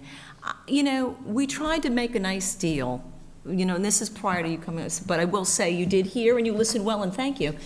That value of the property, we were going to get the shorter end of the stick, and we wanted to work collaboratively with the county, and we got really snubbed. And I'm going to tell you personally, some bad conversations, and yet in the court of public appeal with radioed, I wish the school district like the shame game and the blame game, that we're so bad that we're not going to get this property for our kids. And I'm just saying that's very wrong that the board did that, but you know, I hear these public speakers representing the board doing that, and in private to me, and you know, it's just not right. There was, you know, the value doesn't equal the trade, but we're willing to take the loss and save them money for their sidewalk project. And now they're adding other properties, they're playing it in public court on radio stations, and I don't think it's fair. We want to work with them. We're going to give them that gift of the overage of the property, and they still don't want it. They're still adding more, so nay. There was also a deadline on this. Yeah. Their deadline. And that's. It's deadline by me. Yeah. Right. And just to update the board, at one point, this is the beauty of having this in the open discussion here, is I talked about the North County Go Line Depot at the last MPO meeting, and I'll give you the update now instead of later. It was determined that the best location, the Metropolitan Planning Organization, which does all the traffic and things like that, determined that the best location, and they asked staff to create a plan for, was the northeast corner of 510, 512. And that was in order to create a trailhead as well as a bus depot, and basically move it away from the cemetery, get it out there in the public, and do all those things. So that's what's going to come back before the MPO in April to be voted on, which there was plenty of heads nodding, that's the selected location. The only other final, so essentially, the high school, Sebastian River High School, is off the table as a potential depot, so that's not a deal that's going to happen. So given that, you know, and in MPO is where a lot of this began, where we had Commissioner Wesley Davis, then at the time he was a commissioner, he asked me, hey, can you see if it's possible to get a sidewalk easement, you know, for, to go from 92nd, it's either Avenue or Court, I can't remember, but it's the back gates to Sebastian River High School, which, again, students already walk through and walk onto campus. They wanted to have the general public to have access from 92nd Avenue all the way up to 510 and those two GO line transfer stations there. So in the grand scheme of things, that deal is off the table. And then it was funny to read in the newspaper as them hooking us up with a sidewalk when actually it was them requesting that land. I don't know that was the county commission saying that, but that was the perception of the Press Journal, I guess. Correct. In that. And Larry's a good guy, but that's how it was presented. It was presented as them doing us a favor by making safe sidewalks for kids. Golly gee gosh. And everybody's saying to me, like, well, why wouldn't you do that? Why do you hate kids? Why do you hate kids? Okay, so anyway, you know, and then they come to us with this proposal of wanting 55 acres plus an easement for their sidewalk. And as much as I love our county commissioners, I think that is a bridge too far. And then you add on to that the total cost of ownership, which do we have a sense for what it's going to cost us each year in maintenance? I heard $1.5 million in improvements. What is it annually? It's probably got to be hundreds of thousands. 45,000 is the number I got. I believe the last figure I saw was $60,000 to maintain those fields. 50? 60, sir. 60, okay. Well, and I mean, and then we have to have the real cut athletic folks trim the grass, and then the clay's raked and things like that. I think that, candidly, that property would be better served as being in private hands and producing tax revenues and impact fees. Amen. It's just Laura, me. you brought this up, so Right. come ahead. Well, I wouldn't keep bringing this up if I didn't keep hearing it from my constituents. I live in District 3. This is in my area. I think it's, you know, I've been to the commission meetings. I watch them on TV, and the spirit of this letter was to open up negotiations. I don't think that they really think that they're going to get all the 55 acres over on Oslo. But if we don't know the value, I mean, we wouldn't even have a starting point. We don't even know what the value of the Vero Lake Estates property is. Well, they did. They said. I remember sitting through the meeting. The cost avoidance for the county commission was about $500,000. I remember that. Right, because otherwise they'll have to develop 90th Avenue or 89th Avenue. So I would say, that dirt road. I would just ask, like, does this board want to? If this was an opening, I don't know that it was the best opening I've ever seen, but if it was an opening, would we be open to the swap for the cost avoidance for them in the both? I mean, We're still buying. We're losing value, and he just said it's not even a stop, and we're going to get a $45,000 plus a year maintenance bill. And one of the fields is not high school athletic, it's Little League. It doesn't even have a mound that high school kids could use. It doesn't have the 60 feet, it probably has the, whatever it is, 45, I should know that. Right. So you don't even have a playing lot for the high school kids, and they have plenty of room. Plus we have the old soccer thing that we're gonna be building on next. Lacrosse, excuse me. Well, the one thing that we're doing on these discussion items, if there's enough nods, they move to action. So are there any nods to purchase or, enter into this deal? Or appraisals. Well, I would still ask, like, appraisal costs about $4,500. Do we not want to know what the property is worth, so just so we have so we know? If we've had it for, how long have we had it, Carter? The Oslo property, but maybe we gotta pay it again. Since when? The Oslo property, Yeah. 2007, I believe, was the last appraisal that was done. No, we've had it for, well, we did Since the 1992. appraisal. We bought it in 92 for $1 million. Apparently. According to Mrs. Justice's Yeah, information. 92. But I would just ask, like, who knows what the future holds? So if we needed money, we could sell that property in essence. I'm just saying, like, wouldn't we want to know, like, oh, we've got $2.5 million worth of property sitting here. I don't agree know. with you, but not at this time. call it Okay, realtor. because I'll tell you why. An appraisal is only good for so long. So what we get an appraisal in this market, what happens in 2 years from now, we could be undercutting ourselves, overcutting, you know, so, I mean, I agree that if we find a purpose to use that, again, the land use, and I don't know who's missing two board, I'm working please, on it. that, you know, you could ask them to review our properties, maybe meet as new board, committee members, meet and review our properties, and at some point, you know, make a call on that, let them work for us. But like I said, if we just go out and get an appraisal, and it's not for this, what's it for? And it's $4,500, which was something that could have been spent on the budget tonight. Okay. But when we're ready, Well, and that's my point, right? $4,500, that's 2 leveled literacy intervention kits. Boom, dunzos. Yep. Is So there those any- are opportunity costs. We have to think about these, you know, I mean, it's real easy to say only 4,500 or only 80,000 or only 2 million. You know, we get into these big numbers, but the fact of the matter is this is a property that currently the county commissioners are supporting. If they're choosing not to support it any longer, that's on our county commissioners. Can I ask a question? Yes, Laura? Why would we submit a list of properties if we weren't willing to look into maybe trading? Why did we waste their time if we're not interested in that? There were other properties on the list. So, The but why direction did we from the put board these was to, properties on here? the direction from the board was to keep the dialogue open. So we did that, and one of the things they requested was a list of all of our properties. So we gave them the list of all of our properties. Mr. Morrison can tell you, when we met with Mr. Brown, we left the room feeling that there was no way we were ever going to get a call back, because they basically said, we don't want any property, we need the money. So, you know, we were very surprised to hear that all of a sudden they were interested in any of our properties. Which makes me think that this South County property must be worth quite a It bit. is. It's quite a adjacent bit if to they the want- South County ball If they could fields. sell it and make money, I mean, that's the only reason that I, Well, I don't think they're looking at selling it. I mean, the county park's right there, and I'd like to get Dr. Rendell's point of view of that property and what he sees in the future for that property. Which property? The Oslo. The 55 acre, okay. The property down there is valuable to us as a possible school site in the future. I don't see a lot of growth happening in the south end of the county right now, but if it were to start to pick up again, that's a high school site.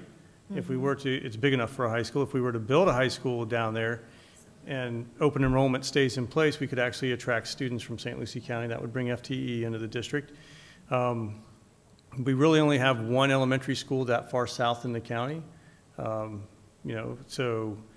Which is pretty close to capacity, too. I mean, Indian River Academy is pretty. Indian River Academy is actually at capacity this year, and of course, we have Osceola, but it's a magnet school, it's always at capacity. So theoretically, if growth did occur in the south end, we might need that property. Again, today, we don't need to use the property, but it's an asset that we might want to hold on to. does it cost us anything to have that property? Mr. Morrison, there are no maintenance costs for that, correct? Not that I'm aware of, Dr. Rendell. And, you know, to the point about when we give a list of properties, if, you know, if this were a private venture and I gave someone a list of properties, I would expect a monetary value to come with asking for 55 acres. You know, for 2 acre, excuse me, whatever the acre is, for, 5 yeah, acres. 11 acres or whatever it is there. You know, in we're gonna give town. you 55 acres for, it's like crazy. Right. Right, see? Can't blame a guy. Yeah, I can't blame him for Four the guys opening and a offer, girl for but- trying. Yeah. Is there any interest in moving this on to the action agenda? Let's see the No. nods. 1, 2, 3, 4. There's your answer. Yeah, understood, yes, Okay. sir. All right, let's see, My Ruby, answer. now, Ms. Justice. Please go ahead. You had mentioned first, I'll go after. Um, Because you might be covering one. I just want to talk about, I'm sorry, what, No, that's fine. okay. I've still got till 11 o'clock, we've got 2 hours. Well, let's get going. Okay, good. So we got rid of discussion sessions, and then there was a suggestion made that we have like listening time.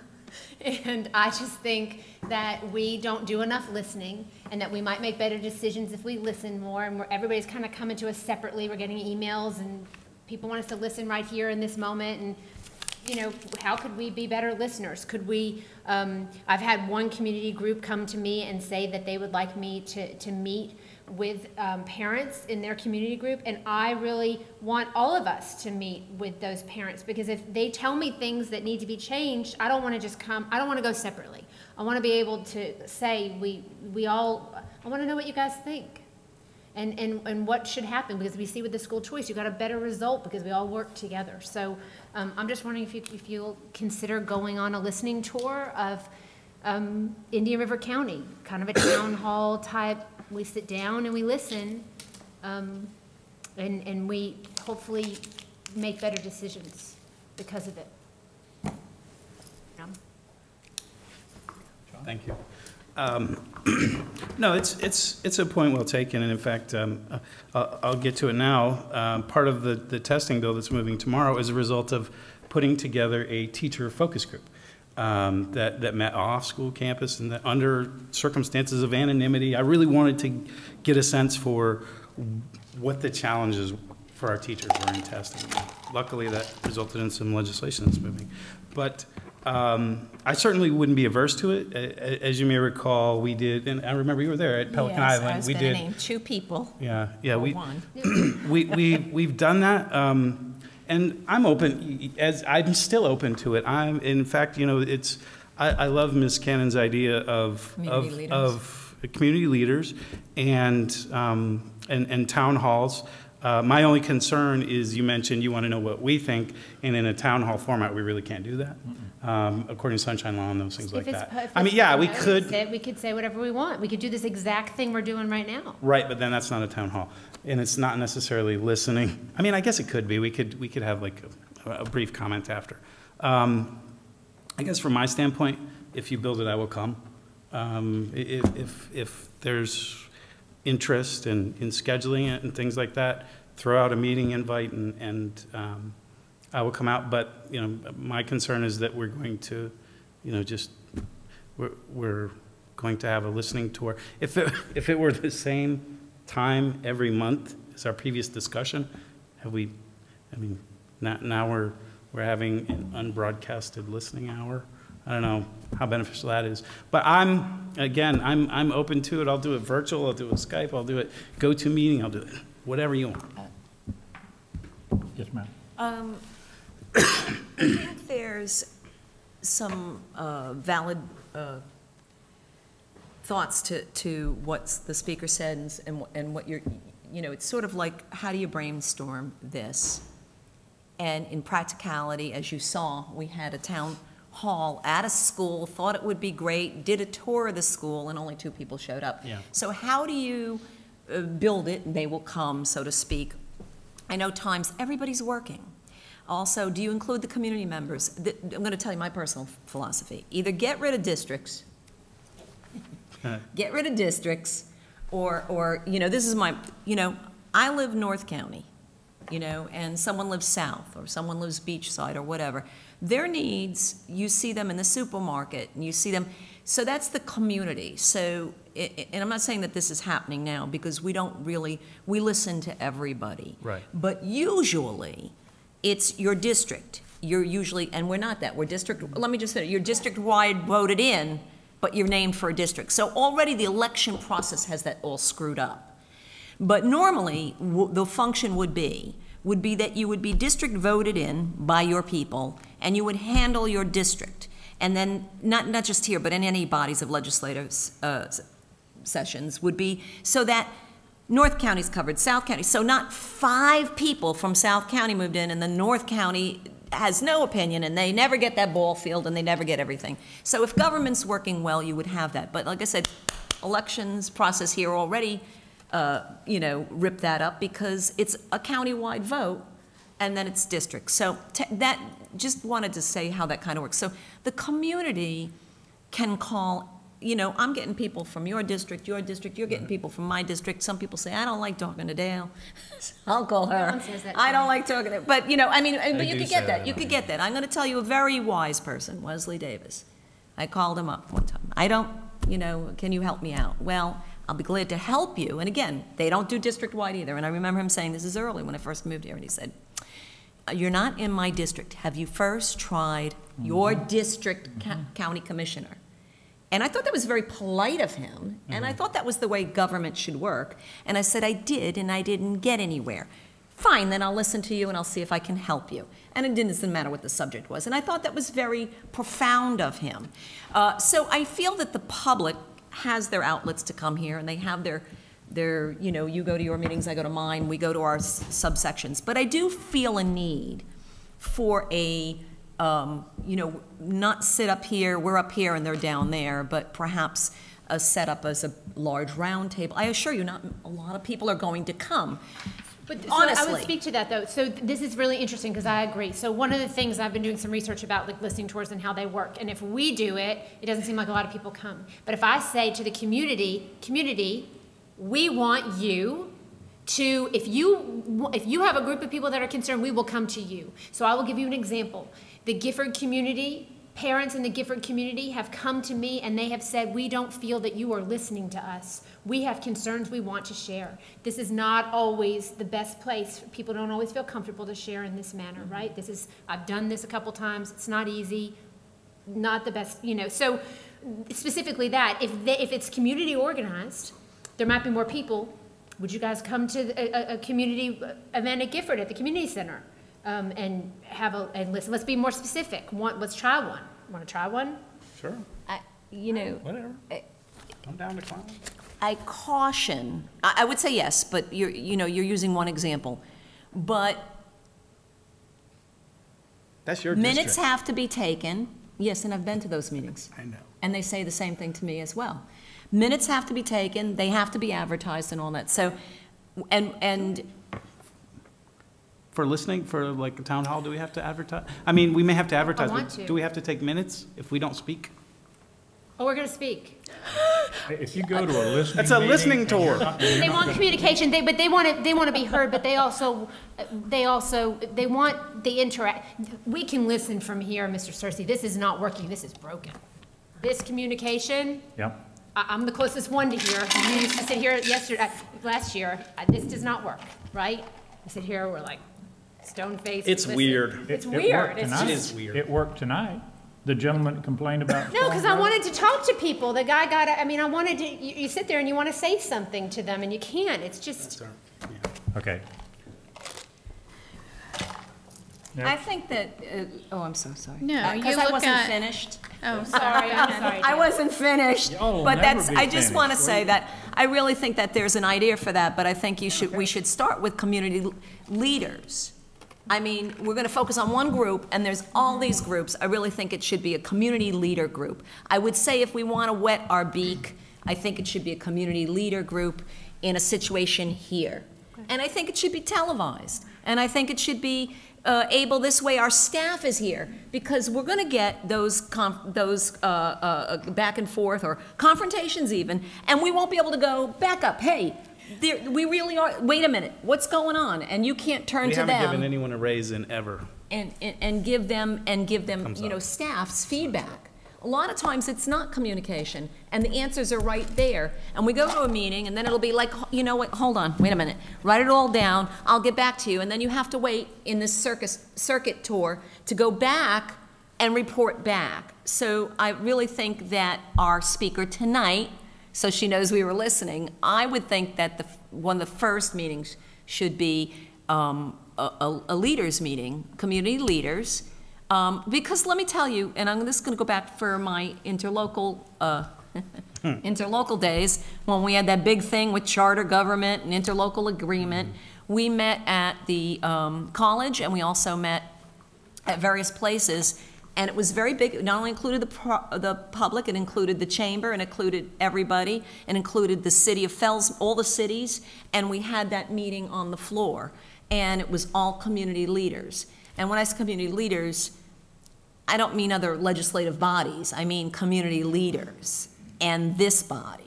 That's kind of what I was thinking. come I think too. that should be the pilot. I think that should be the pilot. Well, let me just interject something here. This is the same kind of discussions we have in the afternoon, by the way, so this is nothing new. We have the same kind of discussions in the afternoon, so I think it is very transparent. I don't like that word, but folks out there can see what we're talking about now and what your feelings are. So I think it's very important that we do this. Anything more Well, on that? Oh, Laura? I think, yes, we can talk about what we want, and we can, you know, bounce back information back and forth, but no one has input on that. I mean, we might be talking about a subject and have an expert sitting in the audience, and they just have to sit there on their hands because we don't give them the ability to speak. I mean, the way that across the state, it's not just in New River County, the way that these school board meetings are set up, you could look back at why are they set up the way they are. And, you know, it's the 3-minute rule. Why do we have the 3-minute rule? Well, you look back at FSBA, there was a board training. There were, you know, there's always these associations that put in place these rules and everyone else follows them. So we just keep doing the same thing over and over. We know it's not working. I know it's not working. But we just keep doing it because everyone else is doing it. I'm just so sick and tired of doing it just because. I mean, I have a problem with the 3-minute rule. I have a problem of not allowing more input from the public. I mean, I spend hours on the phone answering emails, meeting with people, and when I meet with people, I'm like, I wish our other board members were here so that we could just talk about this and discuss this so we can find a resolution to what the members of the public are bringing to me. But like, you know, we all know we're only one. I'm only one, so, you know, I'm not always the best at relaying information back of how it was presented to me. I would rather have the source come straight to all of us. And I just feel like this is a broken system. But you know what? It sounds like we're just going to keep doing it the way it is because we've always done it this way.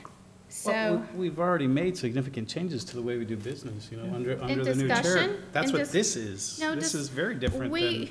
But to have public input, you know, is, I would say, is the second step. Yes, we have made significant previous to what this board has done. Yes, we have made significant improvement.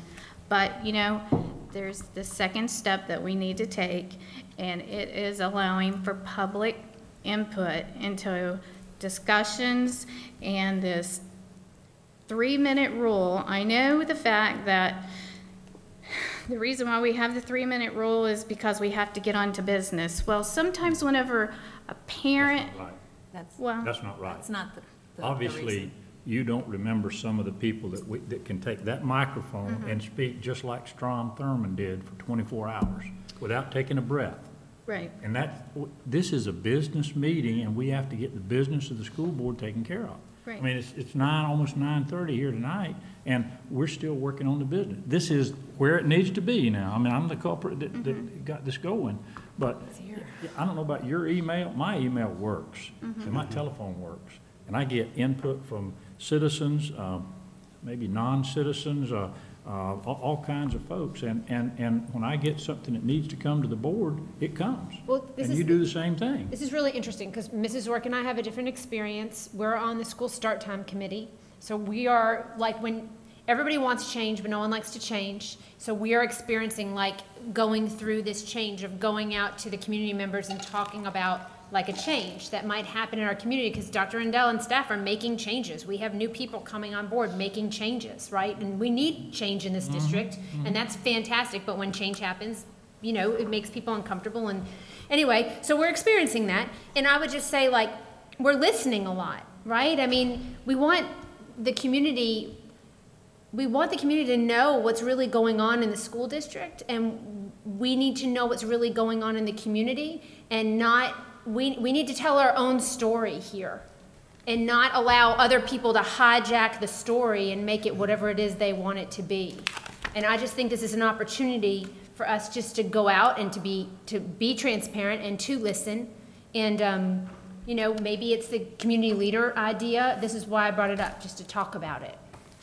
Can I just Yeah, ask sure. a question? Need to move on, we've got some other folks. I have to ask this publicly, but you two aren't on the same committee together at the same time. It's publicly noticed in their minutes.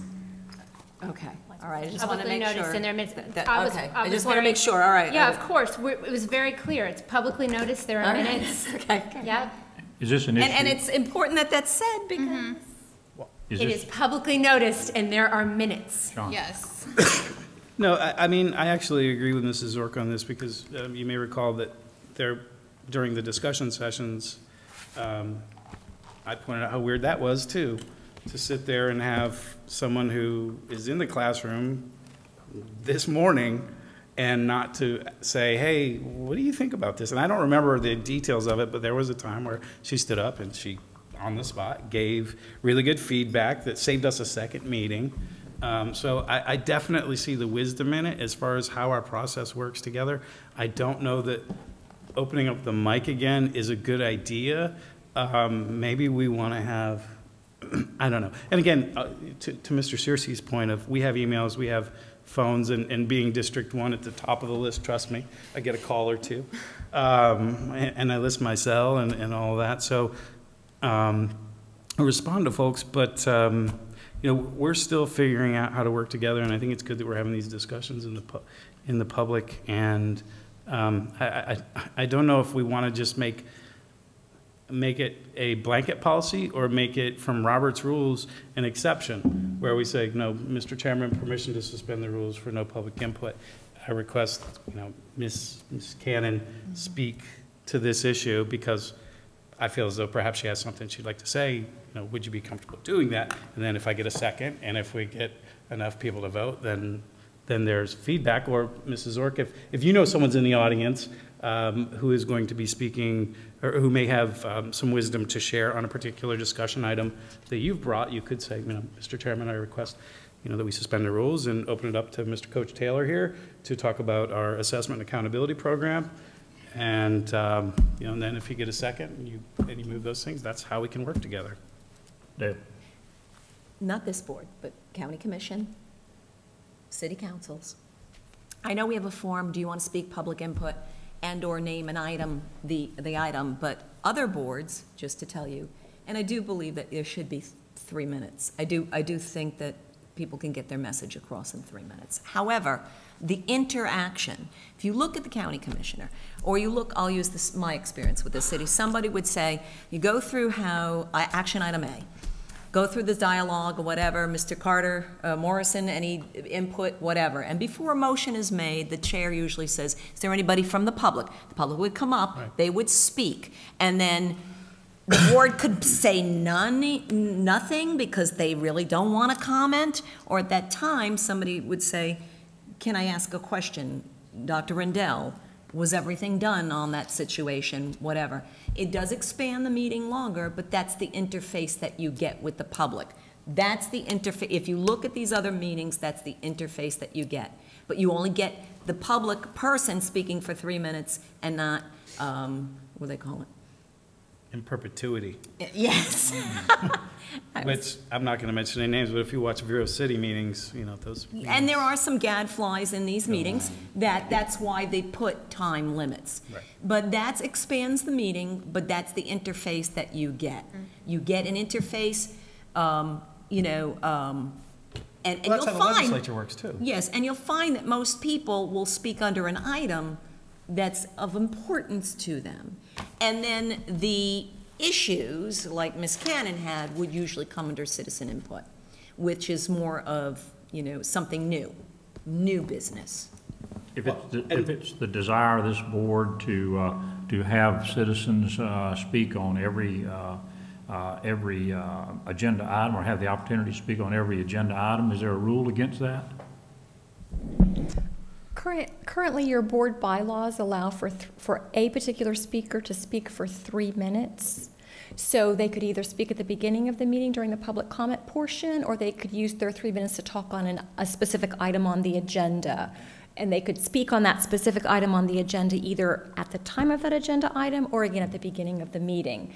It sounds like you are looking to allow, I'm going to use an example, one particular speaker to perhaps use 3 minutes to speak at public comment, 3 minutes to speak at action item A, 3 minutes for action item B, 3 minutes for action item C, if they needed to speak on each of the agenda items. On any one of them, but to Sean's point, if the board decides, wait a minute, this person has a lot to offer, and if we suspend the rules, and instead of the 3-minute rule, we could allow that person to go on not into perpetuity, but if the board says, let them speak, just like the young lady that was up here tonight, well, you know, we gave a little latitude on that, but with the number of pages she had, I don't know that we had enough time to get all that done. But if the board wants to hear that, we can suspend the rules at any time, right? To allow somebody to speak on an action item? Well, or we could have, I mean, we could have a policy that, you know, is to Mrs. DeAgresta's point, but, you know, if you watch the Florida Channel, there's a guy named Brian Pitts, and he speaks to every piece of legislation, and it's always bombastic in the chair. But that's your role as the chair, Mr. Chairman. You know, I'm sure Mrs. DeAgresta will weigh in. You run these meetings. Mr. Searcy, I'm sorry, I just want to make one point about suspending the rules with regard to public comment. Absolutely, as the chair and the board can certainly suspend the rules of parliamentary procedure and extend the public comment time. I would just suggest to you that you must do it fairly across the board, and you must hear from, you must allow a suspension of those rules for comments that you appreciate and comments that you do not appreciate. So that's why we don't do that. That's why we don't do that. Okay, all right, Laura. I do think we are onto something here. Thank you, Ms. Simchak, for that, Mrs. Simchak. We could maintain the 3-minute rule for each item so that it's not running into, you know, hours. And that's good for us because maybe someone might have something for input that we hadn't even thought about. So to be better board members, I do like that idea. And with the 3-minute rule at the citizen input, I'm not I don't feel like it. I'm not happy with how we can't say thank you, or I mean, we can't even. I don't feel like that we can say anything to the people that come up and speak. Like the gentleman that came up from Storm Grove Middle, I would have liked to have said, you know, we're going to have that discussion tonight. And We did. ask the chair. You can I ask took the the chair. paper and handed it to the superintendent, said, you will be getting a call. Thank you very much. And he was appreciative of it. So. But the fact that I was going to speak about it, I would have liked to have been able to tell the gentleman, you know, I hear your concerns, and I'm actually going to, you know, bring that up tonight. So we don't even have that freedom as school board members to have dialogue in the 3-minute citizen input. Correct. Do we not? I don't know, is that That's a rule, Dale? That's correct. You want Dale's no rules, or response. you want? Oh, no, I want Susan's, I'm sorry, I'm sure you would share that. I don't know, I mean, is that a rule? Hold on. It's up to the chair. Hold on. Your current bylaws provide that during public comment, there is no obligation for either the superintendent or staff to be able to respond to ad hoc questions during the public comment session. And typically the school board members do not respond either. However, it certainly, you have the ability to ask the chair for a point of privilege if I can respond to, as a board member, if I can respond to that. You certainly have that ability, and in the past, there have been board members who have done that, responded to a comment from a public speaker. But trying to eliminate the 3-minute rule is not I don't think is the issue, because if you can't be prepared enough to let us know what your thoughts are in 3 minutes, you haven't taken Dale Carnegie. Mr. Chair? So, I mean, if you can do it, and you can do it well, I mean, look how long we've talked on this issue already tonight. And I have more to say. It's not 11 o'clock. It's not 11 o'clock yet, so I'm good. Wait a minute, will you finish, Laura? No, I know that's not the right way to say that. Thank you. Could go on I for a while. appreciate that. No, I just, I'm really happy that we're having this conversation because it's very important, you know. As someone that has traveled the state and has spoken, you know, on the issue at the time, you know, with Florida Parents Against Common Core, this was always, you know, and like I said, this is in every district. It was always the rudest. It felt like no one cared because the school board members would never comment. They would just look at you.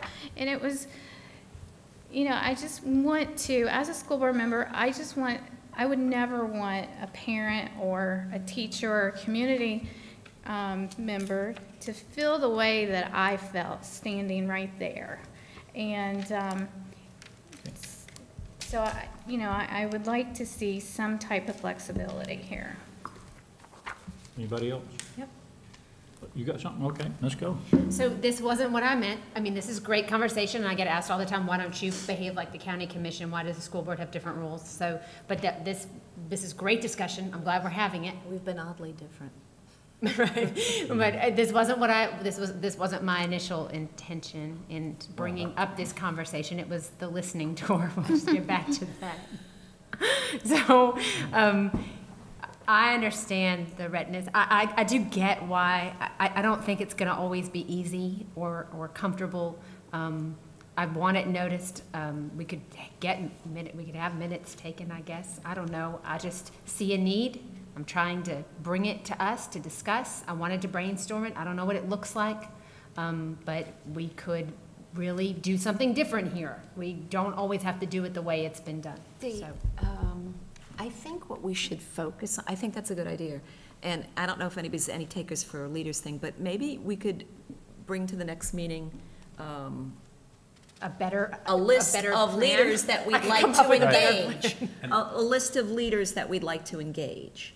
You already named one group. I know that we would also like to speak to the chamber and as far as, because I know or the Education Foundation, different groups, because they are community leaders, and see who we could, the Taxpayers Association. But my thing would be, actually, though, to speak to that, I think the community leader idea is great. I kind of wanted to talk to, like, the people that aren't the leaders, but that are the stakeholders. That was the listening part. Personally, I think that you should be doing that all the time. And I am doing it all the time. And summarize and bring it here, because that's what we're elected to do. And well, I have one school in my district, so if we did it district-wide, my honestly, district. I really step outside of my district a lot. No, I know, I'm not saying I don't step outside of my district, I do all the time. I just thought, I will have the meeting with the Gifford community, and I will do that, and I'm going to let you know when it is, and I'm going to publicly notice it. So if you come and you want to be there, you can come and you can listen and you can talk, you can tell me I talk too much, whatever. We'll just do it, and we'll see how it goes. I'm going to do it. If you want to come. I think it's a great idea. Thank you. And I will come. Thank you so much. I appreciate that. You have some more items on your list? I just wanted, I do. Oh, I just wanted. wait. Sean? Well, you speak to an important point. If we're going to open up the idea, especially if we're going to open up the idea of having, excuse me, community members comment on our discussion items, it would be best if we presented them ahead of time like Mrs. Zork did, so that folks know, hey, I'm talking about, I don't know, whatever, this, student safety, or specifically. Well, when you can. When you can, I have an right, item that right, just right, came right. up today. No, and that's fine, but I mean, the standard practice is this, so that if Mrs. Cannon sees that we have VAM on here, one of the favorite topics of discussion in education today, that she'd be prepared to speak to that, or grab us beforehand and give us the basic thoughts on it.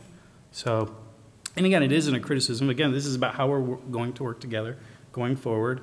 I will do my best, if I have discussion items, to do as Mrs. Zork has done. So future discussion issues, if you know what you want to talk about, get with Miss Judy and put the item on the agenda, and we go from there. And then there can be also spontaneous ones that come up. Sure. We're not going to be limited to what's on the agenda item there, but put them on there, and we'll go from there. Laura, you look kind of mean there. Maybe these 9:30 meetings aren't a good idea. No, I just. But you can go and then come back. I don't. We just have a lot of talking going on. Yes, we here. do. So that's and no different than the afternoons. We meet from 1 to 3 or 4 o'clock. So or 9 to. Right. Well, I had another item, but Miss Simchick does as well. If she would like to go, and then maybe you'll come back to me. Well, we can do that. Whatever y'all decide. It's up to you. You're the chair. I'm just. Can we hold on Go for it. for a second? Go for it. I mean, we have a final thought. I don't feel like we got anywhere with this 3-minute, and it's still under the item of discussion. Are we going to bring that back up next time? I'm not interested in changing the 3-minute deal. No, I'm talking about So if. Interaction with the. Right, so I would say point of. You would say, excuse me, Mr. Point of personal privilege. Okay. Privilege, may I respond to that? Mr. Okay. Chairman. I've done it. Okay. Yeah. You've witnessed it. I've done it, you know. Well, just because you did it doesn't mean everybody I didn't else want has to. do it. I mean, gee whiz. I did. Mr. Chair, But Ms. DeGresta said the very important rule, if we do it for one, we got to do it for all. And sometimes we may not want to hear what those fine folks have to say. Well, we may want to, limit it to those items on discussion later, or where someone has addressed a board member or a member of staff by name in particular. That may be the exception, because that's how some districts operate. You know, well, we just saw a senator get censured for breaking the rules of the Senate because they impugned a fellow legislator. So I feel as though, again, those are. It's new territory. That's new territory, but maybe we need to dial it in to not just be, because to the point of we have to do it fair and even-handedly. I think the point of fairness that the attorney was speaking to was extending everybody's time. Right. You don't have to fairly respond to everybody. It has to be if the feeling gets you, or if it's you knew information, you know, you might want, or let me put it this way, in fairness to Dr. Rendell, if somebody was saying something, I would love to say, excuse me, you know, and I don't know if the correct word would be a point of order or a privilege, a point of order. Maybe Dr. Rendell would like to respond to that. I would love to have him the opportunity to clarify, especially if it's of a character issue or of the school or of the school district. So Our teachers being held accountable. Those are the yeah, kind of questions. and I want to clarify. I think the attorney said we have to be fair in extending time, not on who we speak to. I mean, if we have nothing to say, we don't have to speak back to them. Correct. It would be, thank you. I think we're making progress, okay. 5 thank yous. All right, ladies, come on. Oh, I have a question. feel So the excluded. only difference between what we do with the county commission, so if you want to speak to an action item agenda here, you have to fill out the form and submit it. In the county, you don't have to fill out the form. Is that the only difference that we have right now? And you have to give your address at the county. This is, Yeah. Yeah. this is the, so if we're going to extend it, we're really going to get down and roll our sleeves up. That's the other thing. I do have a problem because I remember somebody ran down here to speak, and they came in 2 minutes late, didn't fill out the thing, didn't know that they had to fill out the thing, and they ran very long distance. And I was like, you know, I can't. He's the, you know, there's the chair, that's the rule. But the way the county does it, as I said, the chair, after the discussion of the item, action item, then they say anybody from the public, and they come up, and they have to state their name and address. Can I have your name and address? And they state it's memorialized, and which is very good because then the public hears who it is too. And then they speak without that form. I don't know if the board would consider allowing, you know, for latecomers, and that would be the chair's, you know, I don't know, but do you know the point I'm trying to make? I like the way the legislature does it, and How then do they they do just fill out, well, they say, you know, is there anybody from the public who would like to testify to this issue? And then if someone comes up, typically they would either have an appearance card on hand, or if, you know, like they call up Commissioner Stewart, and this just happened, and she gave some facts, and then on the way out, the chair says, Commissioner Stewart, please fill out an appearance card. And leave it with, you know, and she does, or someone who works for her does, and handed it to the chair. So I would be okay with that as well, as long as they have an appearance card. In 3 minutes. And 3 minutes, yeah. So that we're means not- any latecomers can't do it? No, I'd be they okay with that. could, Oh, yes. okay. Mhm. I don't care when you get They here. would just have to fill out the form correctly. Just fill out our form That they with- could get from I think you Judy. put- I don't feel like it's that different. I feel like people just don't feel like our current process is that transparent. You know what I mean? I don't know how many people are going to speak to the kitchen equipment, but, you know. And you don't know, you could have a vendor You that's never not on the know. list. Sure, maybe You somebody will know, speak to the so- kitchen equipment that didn't want to fill out the agenda form that's going to just want to. We're involving or making the opportunity for everyone. And Yeah, I you're going agree. to find, even when we make the opportunity, you're not going to get that much. So what- And then the one person you get that will comment on everything, they got their 3 minutes. So what is it that we need to bring forward to action? Will it be a change to our bylaws and our procedures of doing things, right, Mrs. DiAgresto? Yes, sir. With your permission, I think I will take the current public comment bylaw provision and try to tweak some of the language to try and capture some of your discussion tonight and provide it to you in an email so that you can kind of start taking a look at the language, and so that perhaps will guide a discussion of revising some of the language. I mean, currently it's a three minutes, everyone gets 3 minutes, but it's 3 minutes per meeting essentially, and you're looking to expand that, it sounds like, to allow for 3 minutes at the beginning of a meeting for just general public comment, but then also time for a speaker to come for each individual agenda item. And just give us the freedom. That's a big jump. Does that? The freedom to, for us to respond. The freedom to respond to any person that comes to that podium. Okay. You could still say are we saying that they could speak like, if there's 20 action items, they could speak 20 times for 3 minutes? Or are we still saying there's a one time? If there's a one, you get to speak once. I don't know. No, they should be able to speak after every and every this is time in they the want to county speak. commission. I've seen people rotate up there every single time. They might have feelings on 3 different things. Okay. So they could have 48 minutes of podium time. Honestly, I know the worst case scenario, but. You know that guy. Look what we're left with. Yeah. Yeah. Oh, yeah. Yeah. I mean. Look how many we had reality. early. We had a lot of people, I think, that wanted to speak. Right. Why? No, I don't. I mean, if I'm they pretty wanted to speak, they would have filled out a card and spoke. A lot of people are bashful. They didn't want to get up here. Then they're not going to get up here during the. It's the listening tour. Right. Circle back. Wait till candidates start filing. You're going to make some adjustments there. give some Yes, sir. suggestions. Let me take a first stab at some Okay. revised language and provide it to you, and at your next time that you're together to Okay. talk about things, you can talk more Okay. about that. That sounds Yeah, I good. Is think that that agreeable to everybody? I'll stall and Perfect. hold and listen to see what she comes back with for the next discussion meeting. Okay, That's great. that's good. All right. What else? David? And again, this just came up today, and all of you got this letter, and it's 3 paragraphs. I have had 5 teachers write.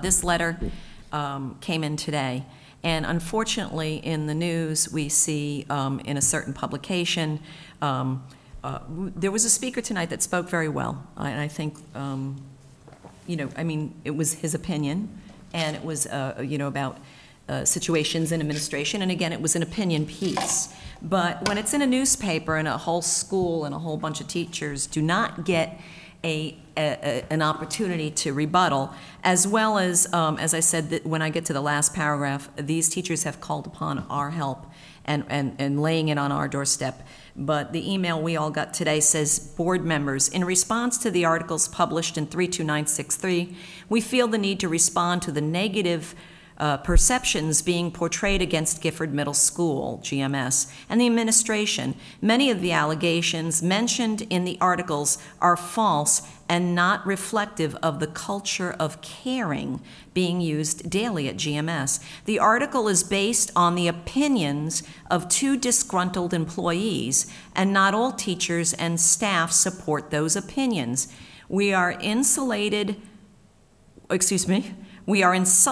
that these 2 individuals are being considered a reflection of GMS and its professionals. We are engaged because we have not been given, we are enraged, let me make a little, because we have not been given the opportunity to express our respect for the tireless dedications of the administration to the Gifford community and our love and commitment to the students. Unfortunately, the scope of influence of the periodical 32963 far surpasses our ability to stand up for our school. We look to you, our school board members, to defend our daily practice and commitment to our students. Everything we hear is an opinion, not a fact. Everything we see is a perspective, not a truth, and they quote Marcus Aurelius.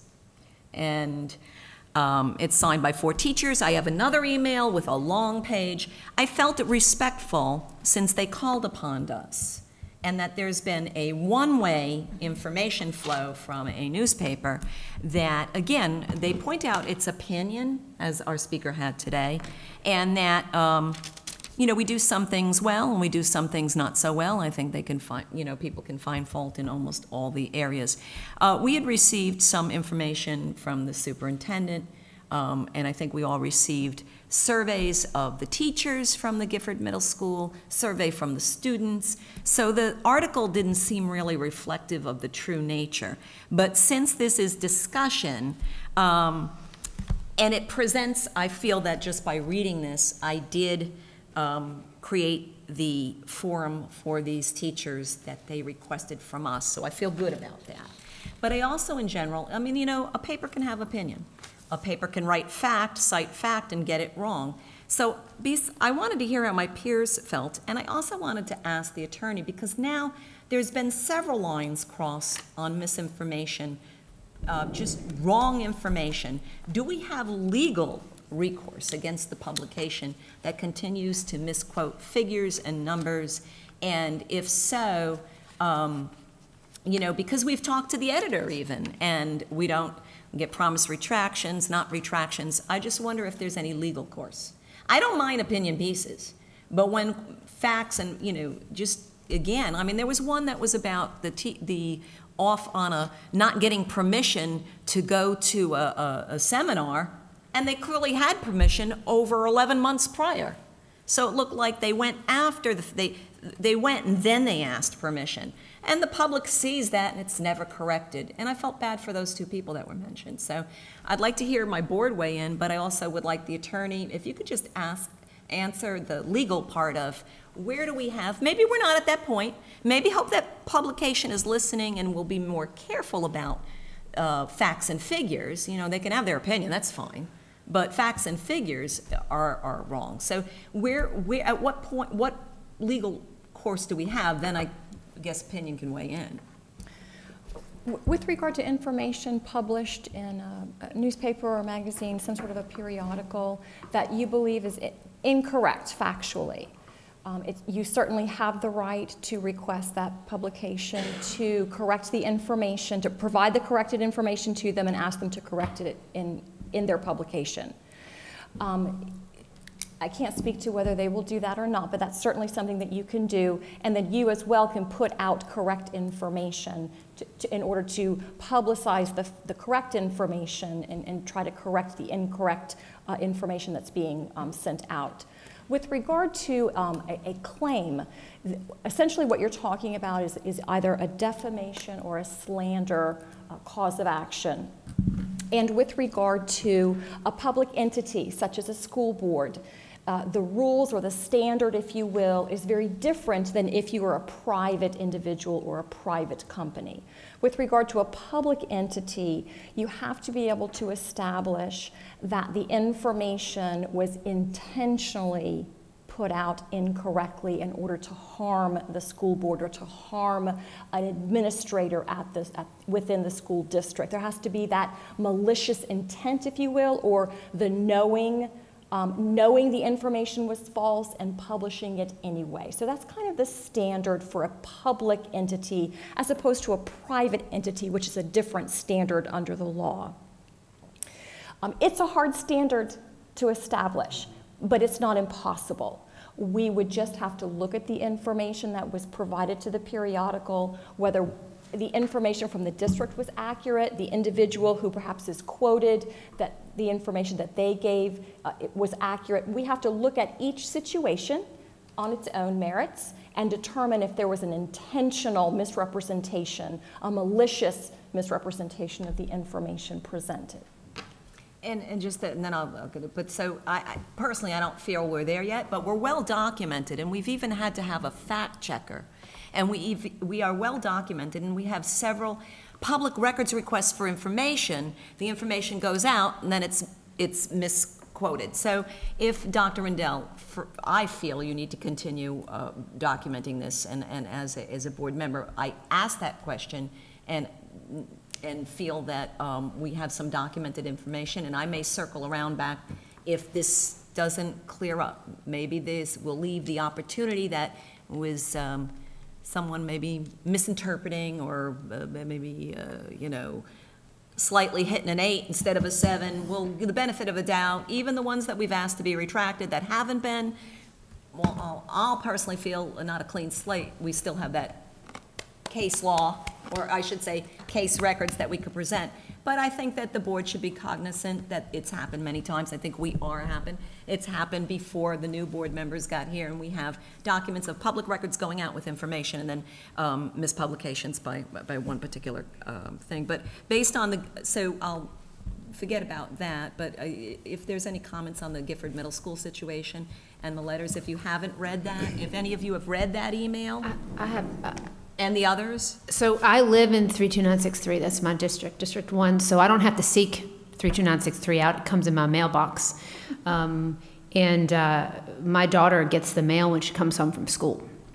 So after the latest publication, which basically ripped her school apart and her principal apart, who she happens to really respect, we've had to have like different mail procedures in my house on Thursday, I guess. So that's my personal experience as a parent, and now a school board member. And I got the emails too. And thank you for reading that. Thank you. Sean. Thank you. I got the emails too, and I appreciate reading that. Another email I got was from either Dr. Fritz, perhaps the origin, or Dr. Rendell, but regarding the leaders' marks or whatever. And I met with Dr. Fritz last week. And, as a school board member, I ask policy questions. Do we have a policy of, leaving leaders out there to suffer without any feedback, or not supporting leaders with corrective action or performance improvement plans when necessary? And of course, the answers are no, we do not leave them. And of course, he can speak to it when I'm finished and correct any misconceptions. But if we had a struggling leader, there are coaching measures in place. We have cabinet level folks who review them. Dr. Rendell, of course, as the superintendent, has the ultimate signing authority on all principals and administrators. So, as Harry Truman used to say, the buck stops there, paraphrasing. So as, this school board member, as far as that goes, management and employee relations are always dicey. There are always stories, and it's the toughest thing is going from we to they in management and in leadership. So when you move from the rank and file, there are always oversight issues, and some, whether it's right or not, some leaders have a situation where, not everybody's happy. And sometimes when people are held accountable, they're not happy about that. So after having conversations about our policies, and that's, again, as a legislator, that's our concern. We hire folks, we hire good folks, we hire the best folks we can get. And from our policy standpoint, we have evaluation processes in place.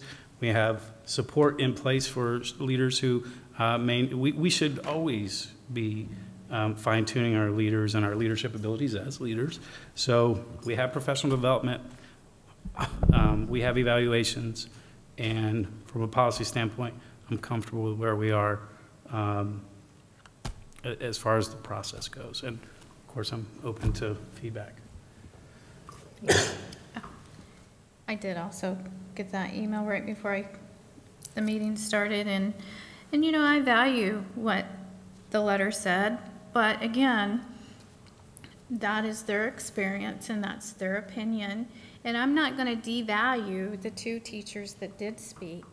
I think to say that they were disgruntled employees, that's not fair to say, because tonight one of the things I was going to do is recognize our high-impact teachers that we have. We got this from, it was a press release. It says the state of Florida has identified 40 school districts of Indian River County teachers as being the highest impact teachers in the state. And that's a huge honor. That's an accomplishment.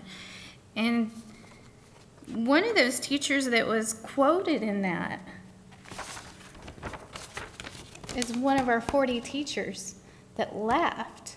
And it's unfortunate that it got to that position that she did not feel that she was being heard, and I think that's very unfortunate. And I'm not going to, you know, I don't think she was a disgruntled employee. I just think that she wasn't being heard, and that was her only means to, you know, you look at the fact she came up here and she asked for an exit interview. She never got that exit interview. She got, I think it was like a 10 questions emailed over to her, a survey for informational purposes.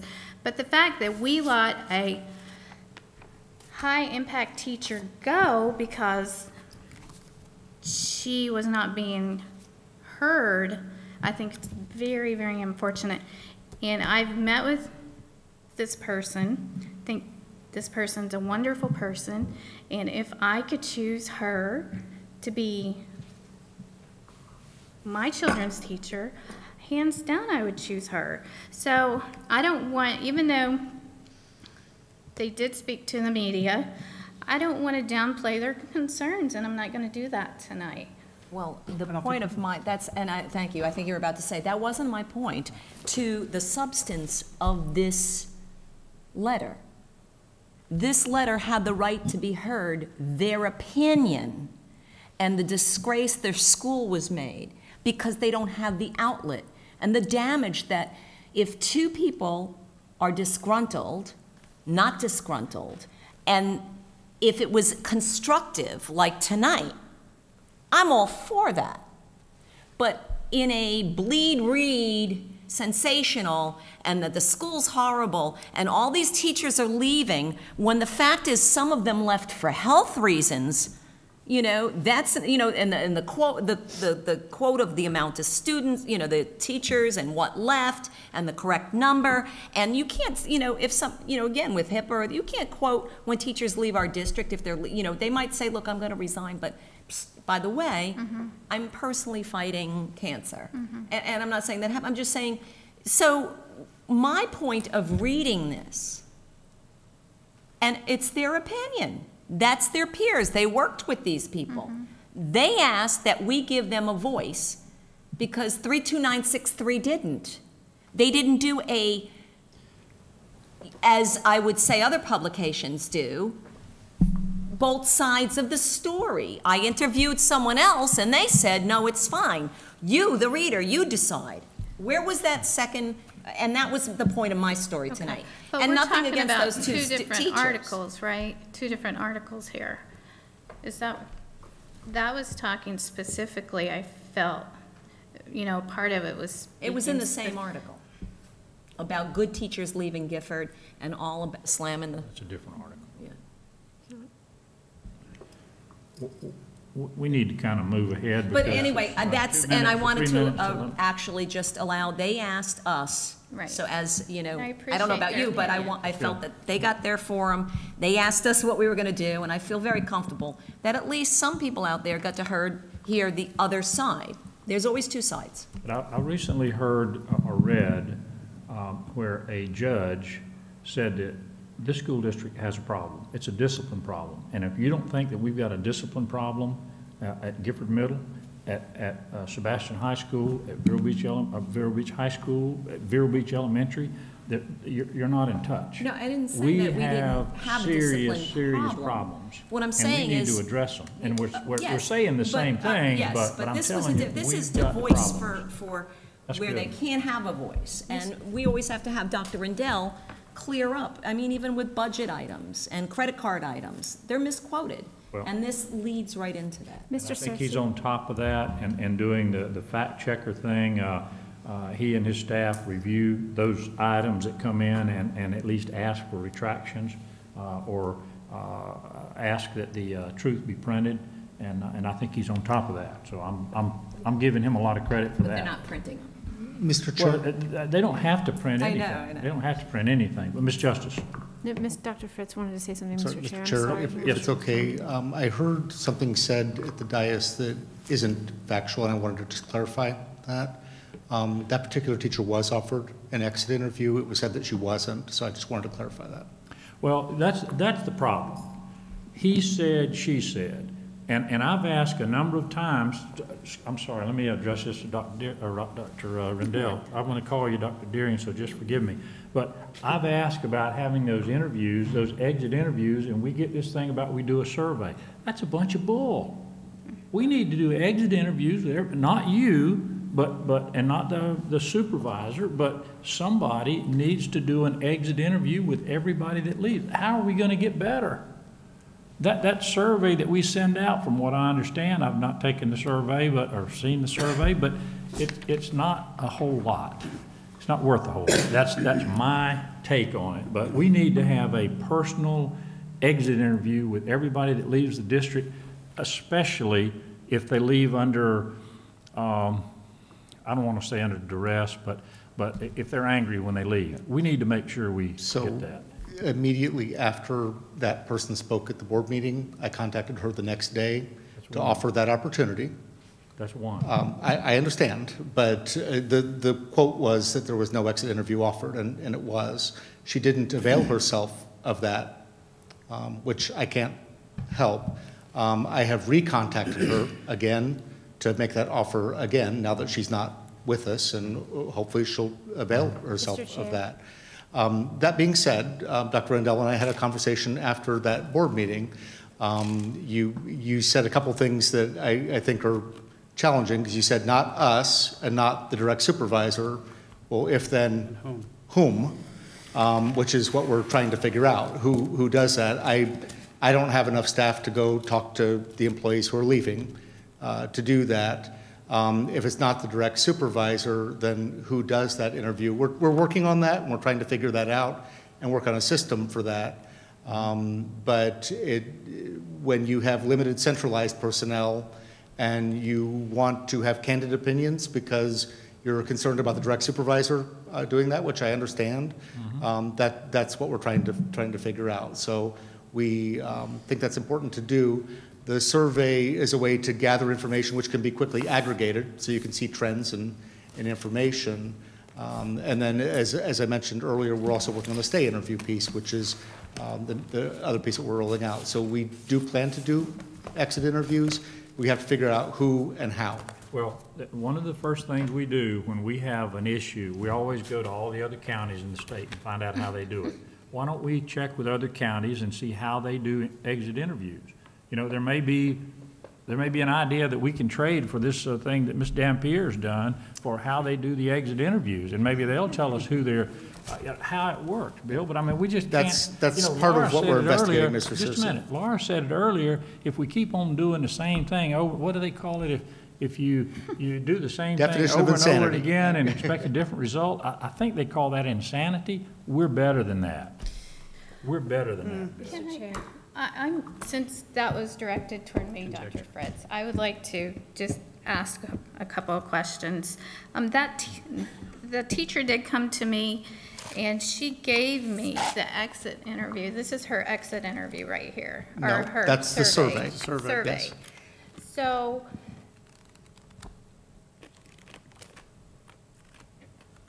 Mr. were Chair? you offered an exit interview? 2 days after I spoke before the school board, I was contacted by Dr. Fritz, and he said that it was a school board concern that I spoke about retaliation and discrimination, and I can contact Susan Martin and set up an appointment with him based upon what I spoke at the school board. No, it was not an exit interview. Okay. Mr. Chair? Yes, yes. Dr. Rendell, may I ask, I'd like to know how that was that an email? Was that a voicemail? That was an email. That was an email? Yes. That's the email? Are you talking about the No, survey? I want to know or the you're talking exit about interview, the specific thing we're Survey. discussing right now. That's the survey. The 2-day later thing, was that an email? The offer to meet with me was an email, yes. Was an email? Yes. Okay, and so I don't have the email. Survey. Is that what the email said? I can provide a copy to you. Can I I have see it. the email? I don't know, am I allowed? And I have the response, which is a decline. No, that's the survey. I shouldn't say that. It was a decline at that point in time until after she departed service from the district. Okay, I'm sorry, but So it's not that? That's, I don't know what she Correct. has, I haven't seen The that. standard practice in the past was the survey. After the teacher spoke at the board meeting, we were directed to make sure she got an exit interview. Dr. Fritz did reach out to offer that. Okay. It was declined. Well, she's sitting here right now saying, no, that's not I'm what not- happened. I'm not asking, I'm just asking. So, We're having a I mean, hearing. we have two different conflicting, and show me the, I can provide you the email, I have it. Okay. Laura, this is exactly what happens when we engage with the audience on issues like this, because there's always he said, she said, and, I mean, we've only got 55 minutes now. Well, if we're given bad information, we need to address bad We're on the same information page on it. immediately. We're on the same page, and we need the exit interviews. If we And- can just figure out who does the exit interviews. Because, I Right. mean, if your supervisor is the one that is having the problems with you, and you do the exit interview with them, I don't imagine you're gonna get a fair exit interview. The marks on there are not gonna be fair, but, Mr. Chairman? again, yes, sir. We were looking at at the ethics hotline, and I believe there were some HR pieces that at least one of those firms Has a offered. module Yeah, and on I think it exit may, interview. and I remember seeing something about exit interviews or investigations or something like that. Is that maybe something we could expand the scope to where we have a third-party objective, miscellaneous IP address, phone number, to where it can be truly anonymous, truly candid, and provide meaningful feedback that we can use to make our schools better so that our teachers are happier. Do you recall any of that? So I don't remember seeing that in the information. However, I already have reached out to them about a week ago, the vendor. And actually what I learned was there were several vendors that did that sort of service, but they've all merged. So there really is one vendor that seems to be doing that now.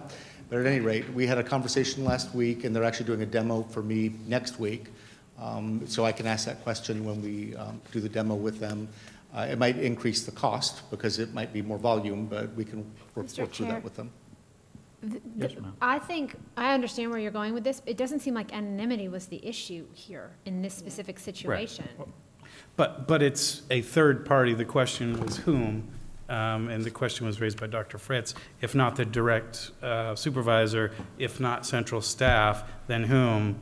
I think a third-party contractor would be ideal in these types of scenarios. So We can if that's an identify- option, I would love to look at it as a solution. That's why we need that. We can In absolutely all identify if fairness that's in our to scope. our HR and to the process, and it was only a quick whiff of that thing. Honestly, can we improve on that? But I thought that, now this is it, and I'm not saying in this case, but a teacher who resigns gets that survey. I saw in that quick second plenty of opportunity to be filled out. Now, if you told me that that was filled out by any of these teachers or other teachers, and they said, please, I'd like to have more on this. Please, you know, I'm leaving because of all the reasons that I say at the podium or how I feel, and I did that and nobody got back to me, and I asked for more engagement. But if somebody gets that and tosses it, I mean, I feel that that's not us. Well, That's not us. Now, can we improve on that process? Yes. But that's you know, because you're gonna get people that, I really don't think that's a problem. I think that we have room for improvement here. But if some teachers that left, and I don't know who it was, but if they got that survey and they did not use that opportunity to write down, I left because of this, I left because my voice isn't heard, I left because of whatever. And, you know, and there are spots on that, and I only saw that for 2 seconds and returned it. Then they're doing their part. Could we improve on that process? But I need to defend our district and our HR that something was in place.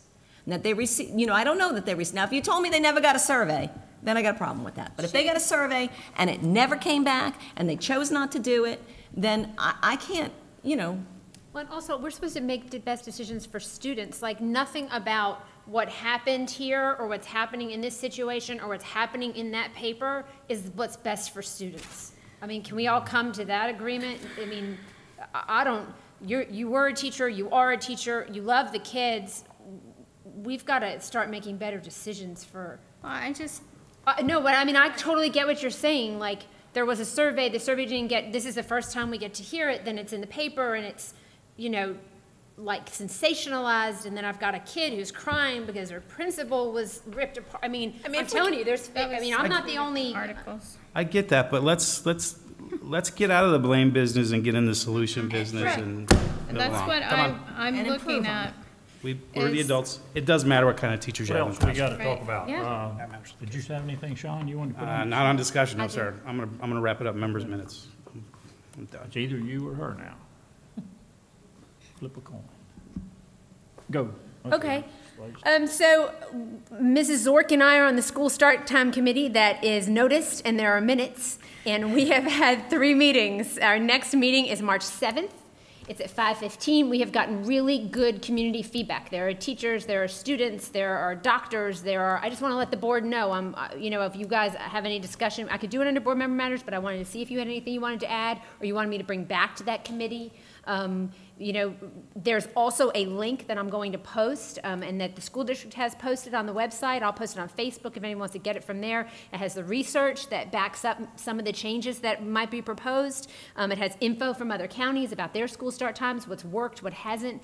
This school start time committee has gone to St. John's and asked a bunch of questions about how that's working, and we're working with that district. And there are the minutes from the previous meeting, so I know there's a lot of community interest. So if any of the board members are interested in seeing what's been discussed at this committee, we've kind of at the last meeting discussed, like, we would like everyone in that room to be ambassadors. Mrs. Zork spoke about county council PTA, what role PTA could have, leadership at schools.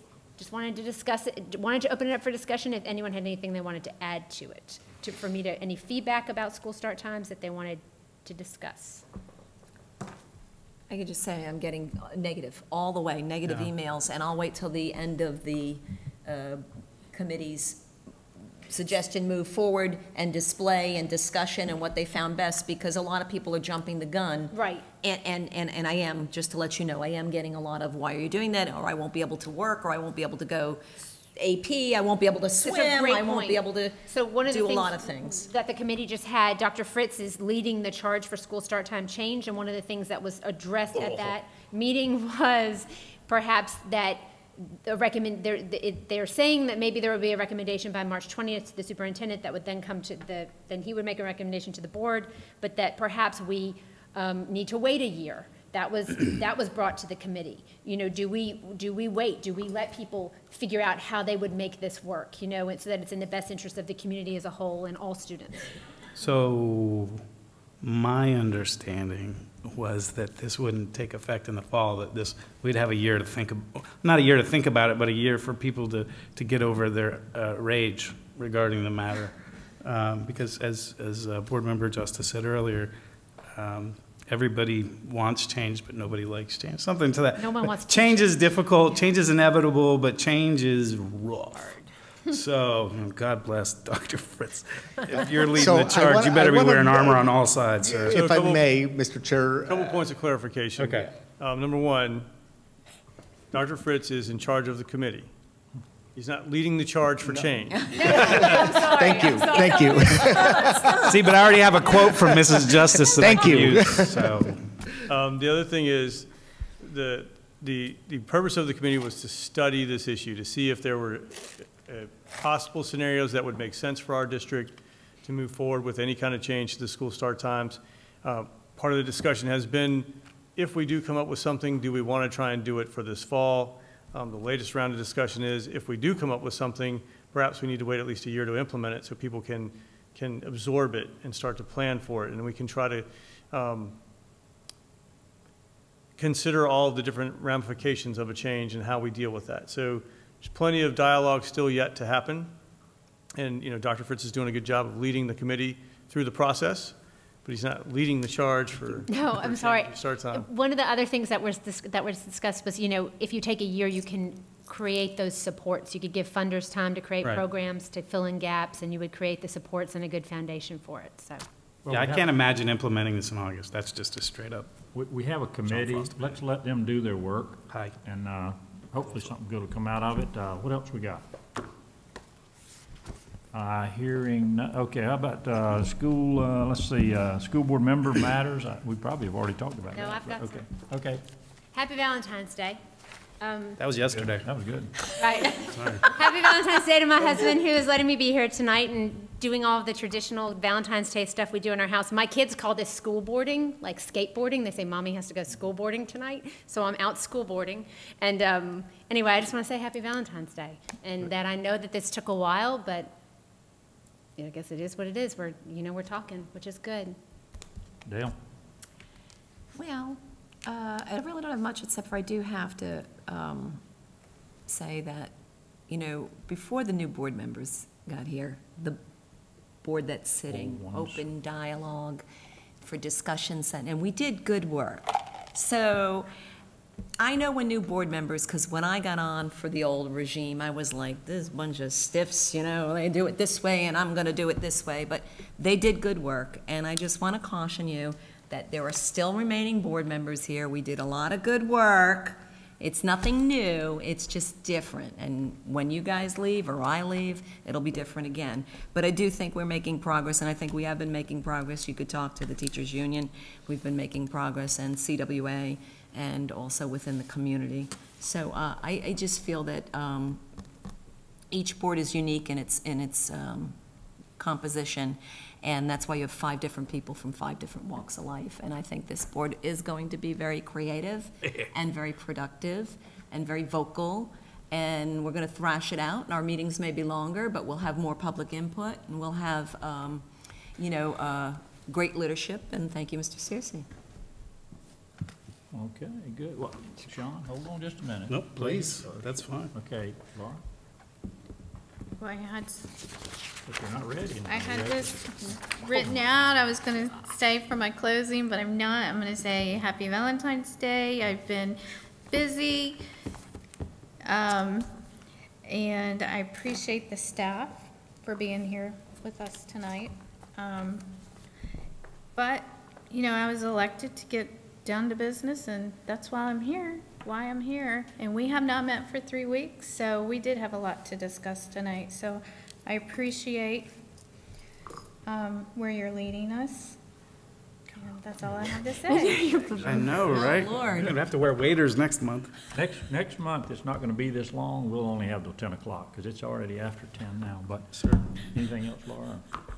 Happy Valentine's Day, Well, I did right? say I appreciated you, but I might take that back. Okay, all right, good deal. Just kidding. Sean? Yes, thank you. I get the last word, by the way. Yeah, we had our MPO, Metropolitan Planning Organization meeting. I kind of covered the bus depot piece. They also had elections, and Mayor McPartland is the chair, and yours truly is the vice chair. So, woo, yeah, we're big time now. Well, that's all 5 county commissioners sit on that commission. It's actually kind of a big deal. We plan out to 2040. Anyway, it's very cool. I find it personally very interesting. But one of the things, my district, District 1, up there in VLE, and 510 is a nightmare. Got a little bit of news that the 4-laning or widening of 510 is only going to take 10 years and $100 million. So change is right around the corner. So my poor kids, they literally have to extend their school day in order to make it down 510. So, you think that kind of stuff doesn't impact us, but when traffic clogs up, kids have to get up earlier. We're talking about, moving to a 9 o'clock, possibly moving to a 9 o'clock start time for high schoolers. My kids will have to get up 15 minutes early just to be there on time. So that's what's going on MPO. Also, I shared with the board some legislation that's finally moving. It's to reduce the amount of testing and change the time of year. Tomorrow, and I'm going to get out of here. I'll be up at 3 to go to Tallahassee for a meeting. It's House Bill 773, Senate Bill 926 by Chairman Diaz, Chris Sprowls, and Senator Flores. What it does is it moves testing to the final 3 weeks of the school year, collapses the testing window down from 9 weeks to 3, and requires very quick feedback to teachers on the benchmark assessments. I believe the turnaround time is to be 1 week. A lot of things we already do here in Indian River County, so to the credit of Dr. Rendell, the folks, they interviewed over 400 teachers and over 400 parents. I think maybe Mrs. Zork had something to do with helping arrange some of that. But this legislation is now moving, and also the They are looking at commissioning a study to see whether districts can use the SAT and ACT in place of the FSA. Awesome. So incremental improvement, hopefully this board will consider supporting that and maybe coming up and providing some testimony. That's on you. But that's what I'll be doing this session. So thank you for all your hard work and staying late and all those things. God bless America. Thanks, Sean. There you go. That's the right one. I had the privilege of handing out part of over $1 million worth of awards this past, one day this past week for Thursday, the science fair. And that was really neat to be up there with all those smart kids. I'm telling you what, we got some smart kids. The superintendent was there, Ms. Justice was there. But we've got smart kids in this district. And it's not because of this board. It's because of those teachers that we need to make sure that we keep happy and keep on board, and especially those outstanding teachers, we don't need to let them get away. So I'm like Laura and Ms. Justice, happy Valentine's Day for everybody. And this meeting is now, superintendent's closing, yep. Thank you, Mr. Almost Chair. closing. I actually do have 2 items I want to discuss, and I'll be as brief as possible. The last time we met, as Mrs. Hork noted, was 3 weeks ago. And we were in the midst of Literacy Week, Celebrate Literacy Week, you may remember. We had a great kickoff that Monday. The entire week was great. A great finish to the week on Friday with Drop Everything and Read from 9:30 a.m. to 10. The community engaged with us in that. Social media was blowing up, as they say, with pictures and posts about all the reading that was going on in the community and in our schools. So it was a really great celebration of Literacy Week. And then I, too, did want to mention the Science Fair.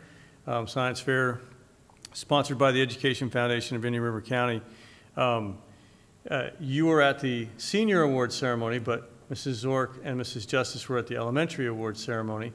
Mrs. Zork also spent the entire morning, Saturday morning of Science Fair, serving as a judge of Science Fair. So she definitely put in her time as far as the Science Fair goes. And again, it's a great community event for our students, supported by our community. The thing that some people seem to forget about Science Fair is that you have to have judges for Science Fair. All the judges are volunteers. Almost all the judges are community members and volunteering their time on a Saturday morning to help our kids learn and grow. So we thank our community for that support. That's it. Very good. This meeting is adjourned.